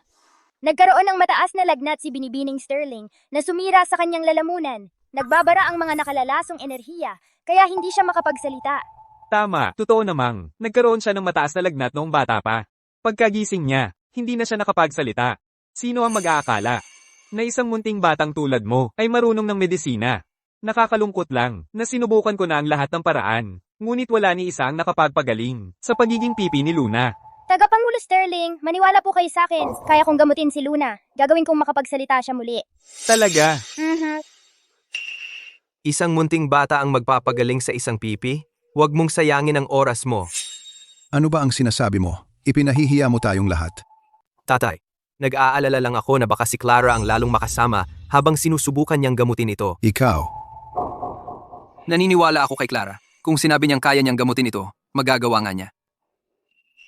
Tagapangulo Sterling, pwede bang subukan ko? HMM. Pwede bang hayaan mo akong tulungan kang gamutin ang iyong pagiging pipi? Kumpiyansa akong matutulungan kita na maging tulad ng iba at makapagsalita. Tatay, gusto kong makapagsalita. Handa akong pagkatiwalaan si Clara. Sige, dahil gusto ni Luna ang paggamot, hayaan mo na siya. Munting Clara, iisipin ko na lang ito bilang pagkakaibigan ng aking si Luna sa iyo. Ngunit kailangan mong pangakon na hindi mo sasaktan si Luna sa anumang paraan. Huwag kang mag-alala, Tagapangulo Sterling. Maging mabait ka, Luna. Isusuot ko ang maskarang ito at sasayaw kasama mo mamaya. Aawit ang mga kampana. Tatangayin nito ang masamang hangin sa iyong lalamunan. Yumuyuko ang gasuklay na buwan. Nakabitin sa gilid ng bintana. Munting mga espiritu ng ulap, mangyaring lumayo kayo.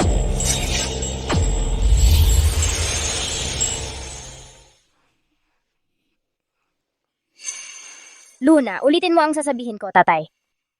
Tatay, naririnig mo ba ako? Luna, ikaw, talaga bang gumaling na ang iyong boses? Bilis, hayaan mong tignan ka ng mabuti ni tatay. Tatay. Luna. Huwag magmadali, Tagapangulo Sterling. Kung ipagpapatuloy kong gamutin si Binibining Sterling nang tuloy-tuloy sa loob ng isang buwan, tiyak na ganap siyang gagaling. Mabuti. Maraming salamat. Ginoong Ethan Santos, hindi ko inaasahan na mayroon kang anak na babae na may ganoong kahangahangang kakayahan sa panggagamot. Dapat mong palakihin ng mabuti. Sa hinaharap, tiyak na magtatamo siya ng malaking tagumpay. Siyempre, kung may sarili akong kumpanya, ang unang magmamana nito ay si Clara. Mula pa noong unang panahon, hindi kailanman naging mas mababa ang mga babae kaysa sa mga lalaki. Tagapangulo Sterling, ang mga babae ay maaari ring magmana ng negosyo ng pamilya.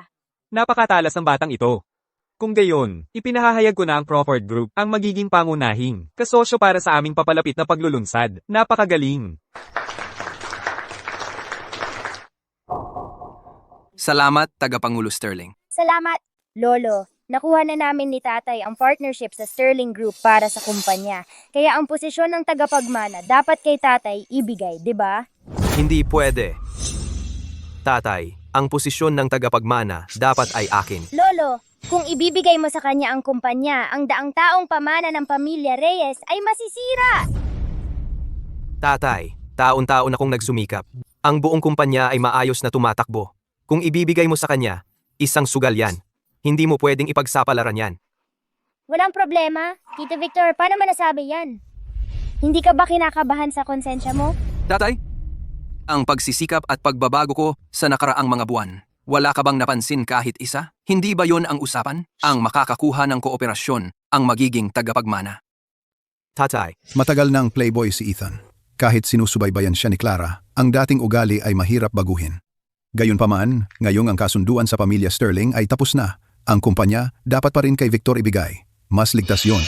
Kahit ganon, hindi nito mababago ang katotohanan na matagal ka ng playboy. Sa tingin ko, ang posisyon ng tagapagmana dapat pa rin kay Victor sa ngayon. Gaya ng inasahan ko. ano ngayon Ethan? Gaano ka man magpursige, hindi mo talaga kayang talunin ang kapatid mo. Tatay, sa paningin mo ba, tubo lang ang mahalaga? Wala bang katarungan? Ilang dekada kong itinayo ang negosyong ito ng pamilya. Hindi ko hahayaang masira ito dahil sayo. Lahat sinasabing playboy ka. Kung ipagkakatiwala ko pa sayo ang grupo, tsismisan pa rin ako kahit patay na ako. Tapos na ang usapang ito. Kaya sa puso niya, walang kwenta talaga ako. Tatay, kung ganon, kailangan nating magsimula ulit. Hindi tayo patas na trinato kaya dapat kunin natin ang nararapat sa atin. Tara na.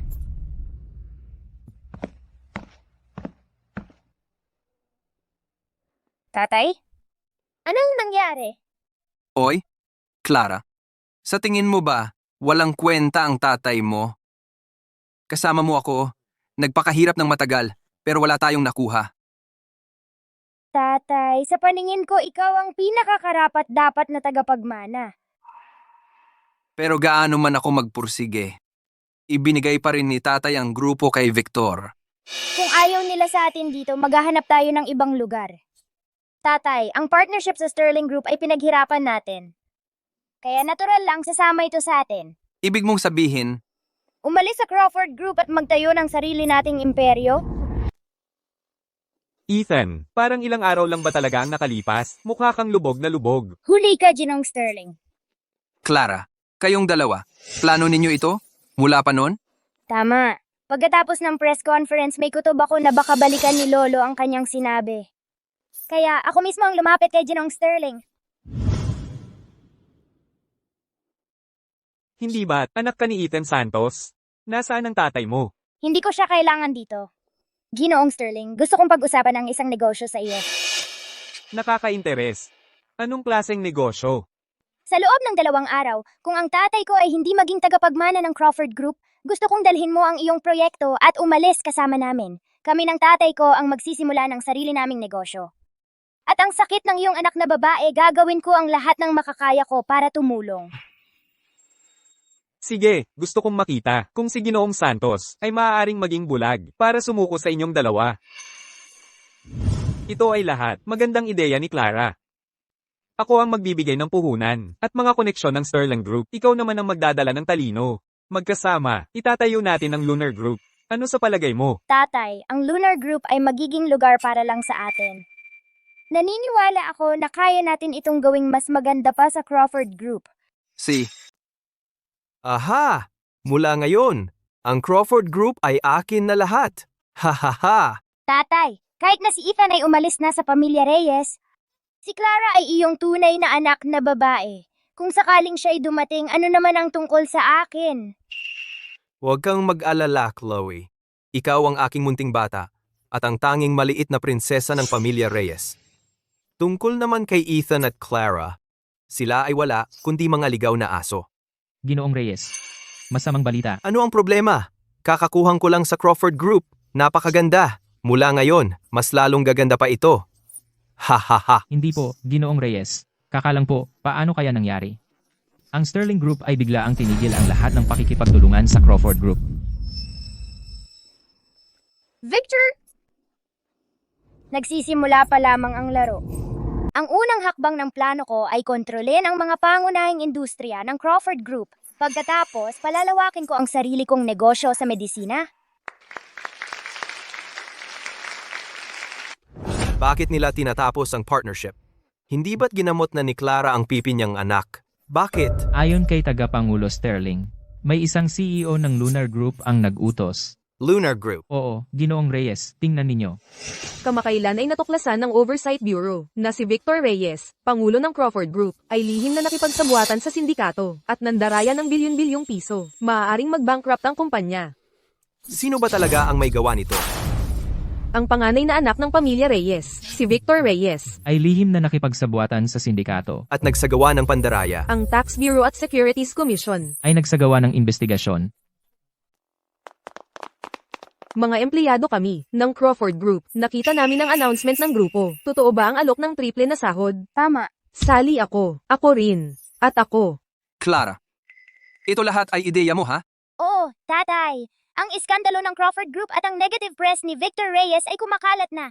Ito ang golden chance natin para kunin ang mga tao nila. Yan ang anak ko. Matalino at kaakit-akit. Nag-iilaw at napaka-lovable. Tatay, bitawan mo! Paano mo naagaw ang grupo? Paano mo nagawa na mag-collude secretly sa sindikato? Sa loob lang ng isang linggo, ang Crawford Group ay nakaranas ng 80% ng mga empleyado nito na nag-walk out. Lolo, please wag masyadong mahigpit sa tatay. After all, tatay lang na nag-take over ng company. Marami pa siyang hindi naiintindihan. Tatay. Nakikiusap ako. Iligtas mo ako. Dapat may magawa ka. May tonelada ng utang ako. Kung hindi ko mabayad, pwedeng makulong ako, tatay. Sa puntong ito, ano pa ang pwede kong gawin? Lolo, kung ibibigay mo ang company sa kanya, ang century-old legacy ng pamilya Reyes ay masisira completely. Ang pamilya Reyes. Tapos na. Hindi. Hindi pwedeng mangyari yon, tatay. Ang tagal-tagal mo nang nagpapatakbo ng kumpanya. Marami kang kakilala. Kaya mong iligtas ako. Tatay, ako ang iyong sariling laman at dugo. Kailangan mong maghanap ng paraan para iligtas ako. Opo, Lolo. Pakiusap, Lolo. Lumuhod ka at makiusap sa kanila. Iligtas mo ang tatay ko. Ikaw talagang tanga. Ang paghingi ng tulong sa kanila ngayon, hindi ba parang sinasabi sa buong mundo na ang ating Crawford Group ay wala ng kapangyarihan at impluensya? Paano ka ba? Nakasakit sa kanila at ang Sterling Group ay sinadya tayong paghigantihan. Sinadya? Ang tagapangulo ng Sterling Group ay malinaw nang nagsabi, sinumang maglakas loob na tumulong sa pamilya nating Reyes ay kalaban nila, Victor Reyes. Naku, Victor, paano? Paano ka ba nakasakit sa kanila? Narinig ko kay Ginoong Sterling na ang may utos daw ay ang CEO ng Lunar Group. Ang nag-utos.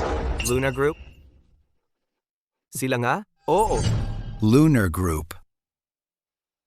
Hindi ko pa narinig ang kumpanyang yan. Mukhang kailangan kong dalawin sila. Dito ka lang sa bahay. Pagkatapos nitong usaping ito ay masosolusyonan. Mag-uusap tayo ng seryoso.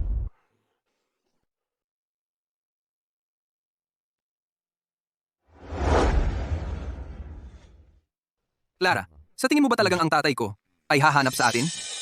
Relax ka lang. Gusto niyang mabuhay ang Crawford Group. Pupunta siya.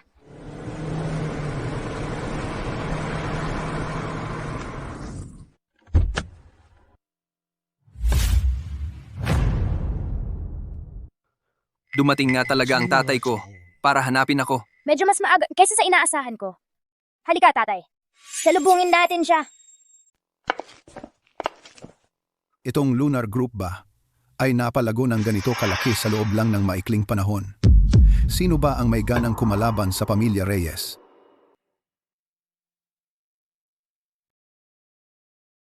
Oy, Lolo. Clara, anong ginagawa mo rito? Saan ka pupunta, Lolo? Sasamahan kita.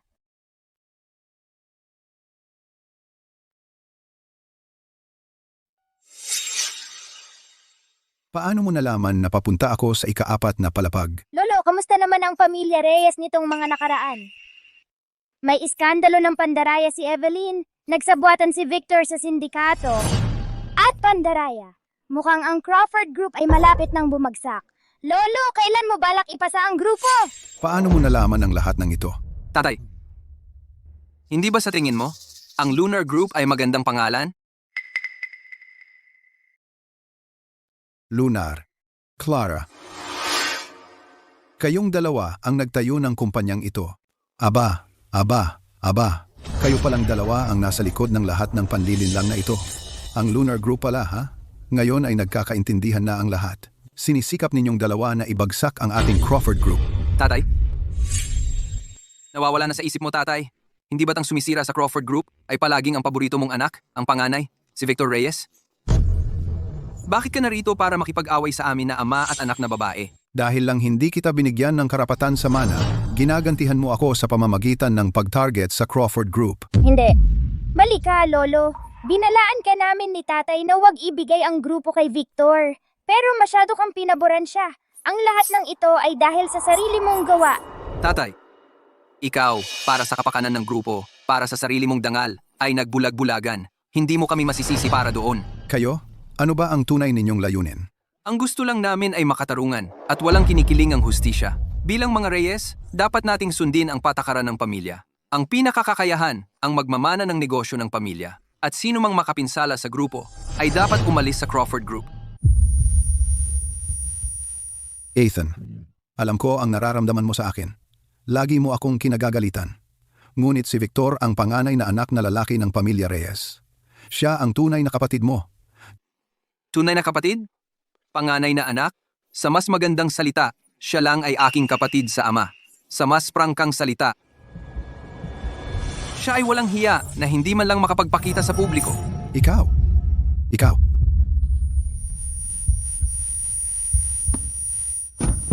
Tatay, tumigil ka na sa pagpapanggap. May sasabihin ako sa'yo. Sinasabi ko sa'yo, hindi ako magpapakumbaba sa walang hiyang yun. Tatay, parang may mali kay Lolo. Tatay. Kahit na si Lolo ay laging pinapaboran si Victor, ano man ang mangyari, mahal pa rin si Lolo ni tatay. Kahit na gusto ko siyang pabayaan, kung mamatay siya, masasaktan ng todo si tatay. Tatay, kailangan mong magpahatid kay Lolo sa ospital. Si.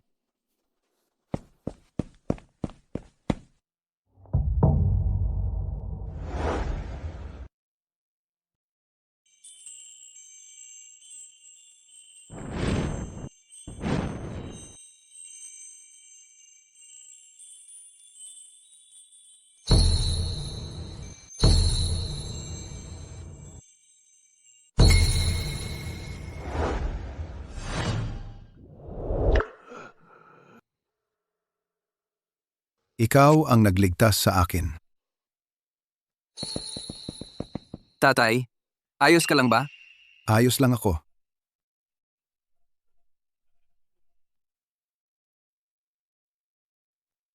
Kahit na medyo palaboy si Ethan, simula nang dumating si Clara, nagbabago na si Ethan para maging mabuti. Siguro hindi ko dapat pinaboran si Victor at pinabayaan si Ethan. Ethan, ikaw ay tumanda na. Nakabuo ka na ng sarili mong buhay. Ang iyong ina sa langit ay magiging napaka-proud. Makita kang ganito. Lolo, handa ang Lunar Group na mag-inject sa Crawford Group ng 1 bilyong pisong puhunan para malampasan ang krisis na ito. Bilang kapalit, kailangan mong ipahayag sa board meeting na ang aking ama ang nag-iisang tagapagmana. Deal.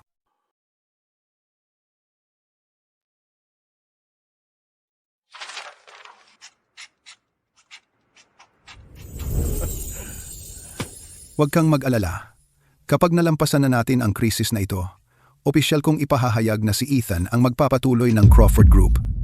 Talagang congratulations, Lolo. Sa wakas, nagawa mo ring gumawa ng matalinong desisyon. Tatay, bakit hindi pa nakakauwi si Lolo? Ginoong Victor, sinugo ako ni Ginoo para sabihin sa iyo na ang lahat ng iyong mga posisyon sa Crawford Group ay suspendido kaagad. Ano ang sinabi mo? Tatay, wala ba talagang pakialam si Lolo sa'yo? Malapit na nila kayong arestuhin, pero wala siyang gaanong nababahala. Hindi tayo pwedeng umupo lang dito at maghintay ng sakuna. Kapag ang usaping ito ay naresolba na, ako mismo ang bahala sa iyo. Eksakto. Matandang Reyes, dahil wala kang awa, huwag mo akong sisihin sa susunod kong gagawin. Paalam, Lolo.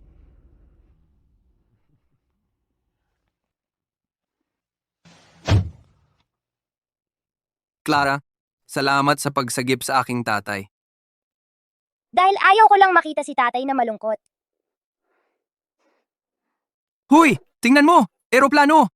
Nasubukan mo na yan. Hindi na ako 3 taong gulang. Sige. Oh, ang ating Clara ay hindi 3 taong bata. Siya ay 10 taong munting matanda. Halika, umalis na tayo.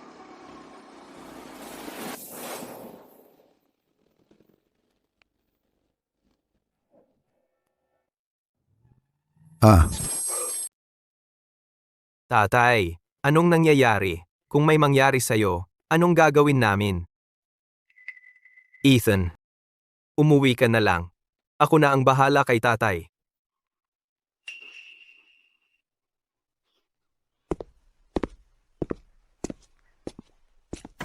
Daddy, ngayon siguradong sa'yo na ang posisyon ng tagapagmana. Ibig sabihin, ako na ang susunod na magiging hari. Huwag kang mag-asta ng maaga. Hindi pa nating alam kung kailan talaga gigising ang matanda.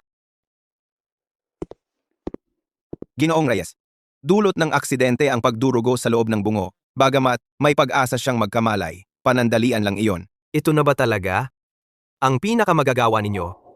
Huwag kang mag-alala, Ginoong Reyes. Gagawin namin ang lahat ng aming makakaya para gamutin ang iyong ama. Hindi, mali ang pagkakaintindi mo.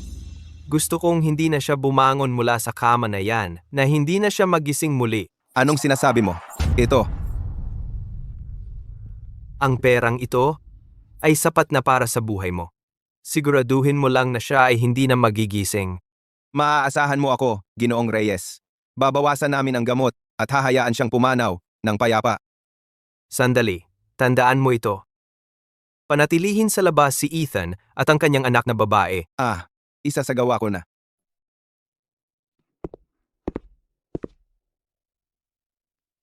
Tatay, hindi ba kakaiba para sa'yo ang lahat ng ito? Kakauwi lang natin kay Lolo tapos na aksidente siya.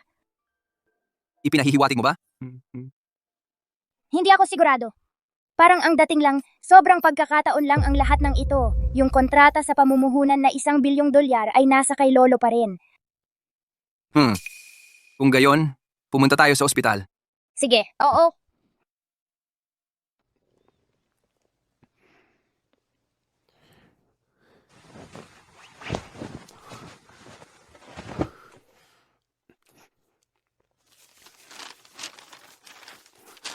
Perpekto. Talagang perpekto. $1 bilyong na rehistradong kapital. Nailigtas ang kumpanya. Oy, ICU, walang bisita. Kami ang pamilya ng pasyente. Anong ibig mong sabihin hindi kami pwedeng pumasok? Nasa koma siya. Kailangan niya ng pahinga. Hindi kayo papapasukin. Sandali lang.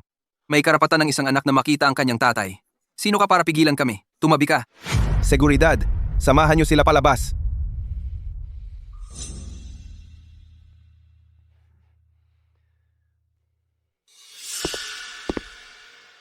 Anong klaseng ospital ito? Ni hindi man lang nila kami papayagang makita siya. Ganon ba talaga kalubha ang lagay ng tatay ko? Tatay, baka pinipigilan lang tayong pumasok. Saglit lang.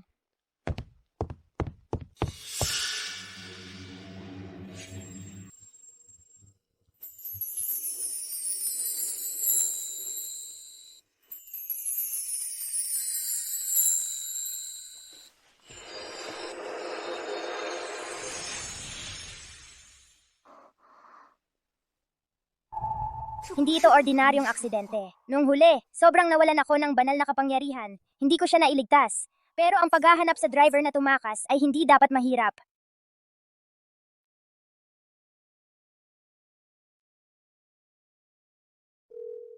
Ginoong Sterling, kailangan kong ipaimbestiga ang isang bagay. Clara, saan ka galing? Tatay, pinag-aaralan ko ang totoong nangyari sa aksidente ni Lolo. Ang totoo? Mhm. Sa tingin mo, Huwag kang mag-alala, tatay, malalaman mo rin agad. Ang panganay na anak ng pamilya Reyes ay talagang nakakagulat. Pati tayo sarili niyang tunay na ama. Tagapangulo Sterling, ano ang ibig mong sabihin? Magsalita ka. Oh, sinabi sa akin ni Victor Reyes na kung babanggain ko ang isang partikular na kotse, bibigyan niya ako ng ₱1,000,000. At hindi lang yun, si Victor Reyes ay naglagay din sa isang doktor para sadyang bawasan ang dosis ng gamot. Gusto niyang si Ginoong Garcia ay manatiling gulay habang buhay. Ano ngayon? Kung hindi tayo makakapasok, hindi na magigising ang tatay ko. Doktor, saklolo. Nawalan ng malay ang pasyente sa kama isa. Tatay, ngayon, pasok tayo, bilis.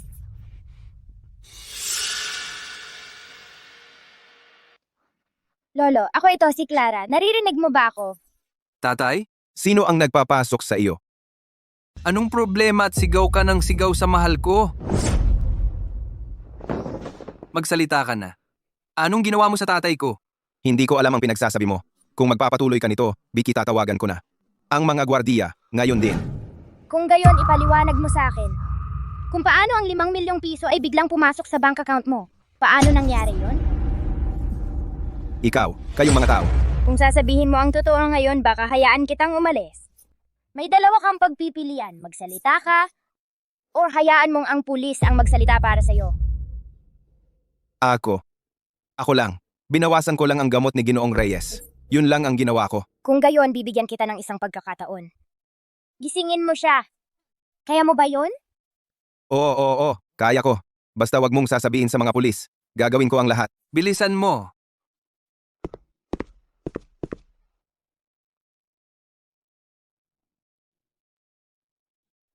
Tapos na. Lolo? Tatay?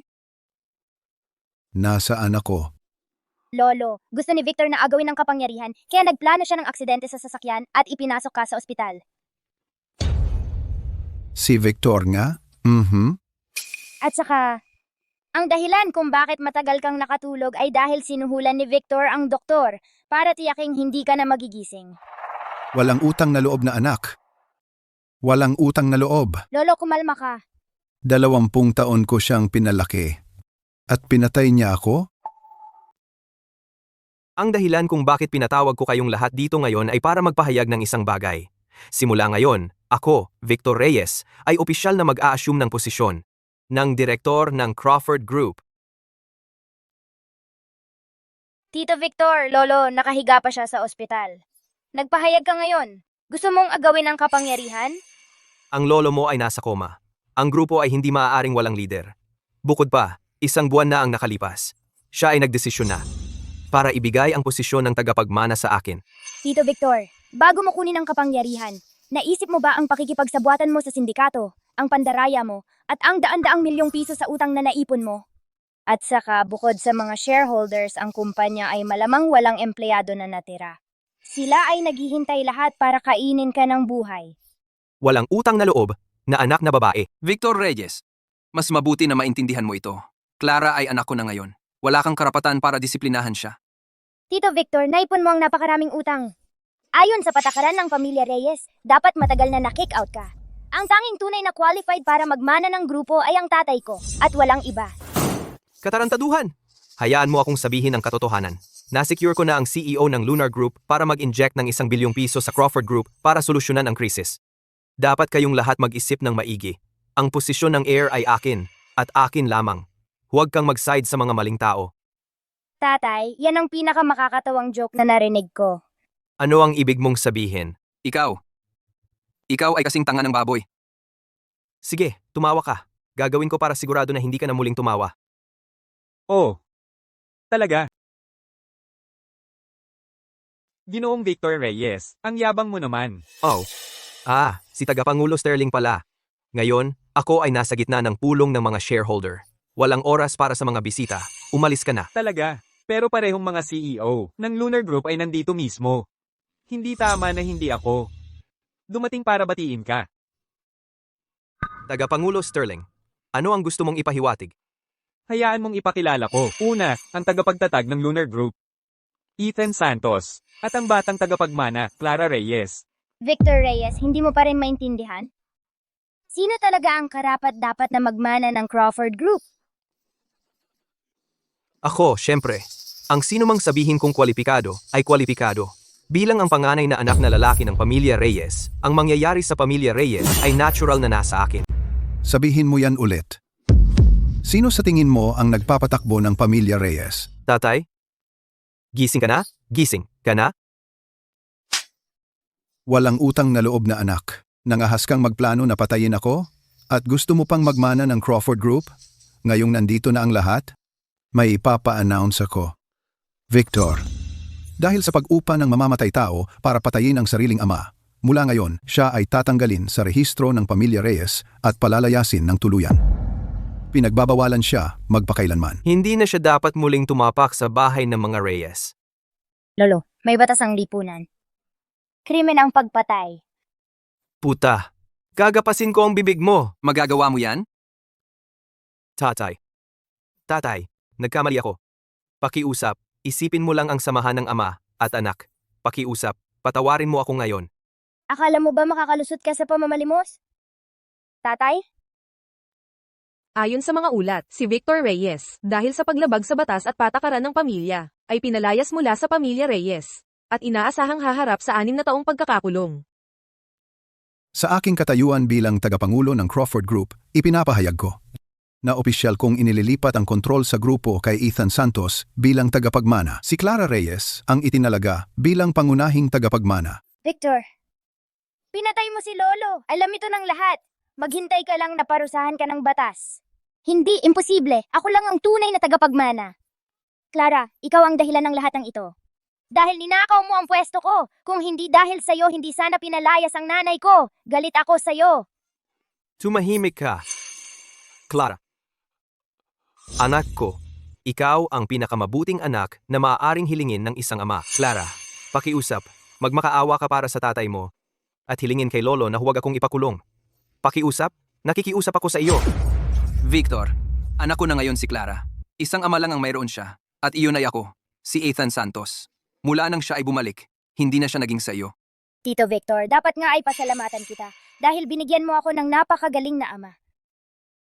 Kung alam ko lang, noong araw na ipinanganak ka, dapat ay itinapon na kita sa tubig at hinayaan kang malunod. Mga guwardiya, dalhin si Victor Reyes sa bilangguan. Tungkol naman sa kanya, hindi siya tunay na Reyes sa dugo. Ipadala siya sa probinsya. Huwag nang tumapak sa bahay ng mga Reyes muli. Tatay! Tatay! Wag! Tatay!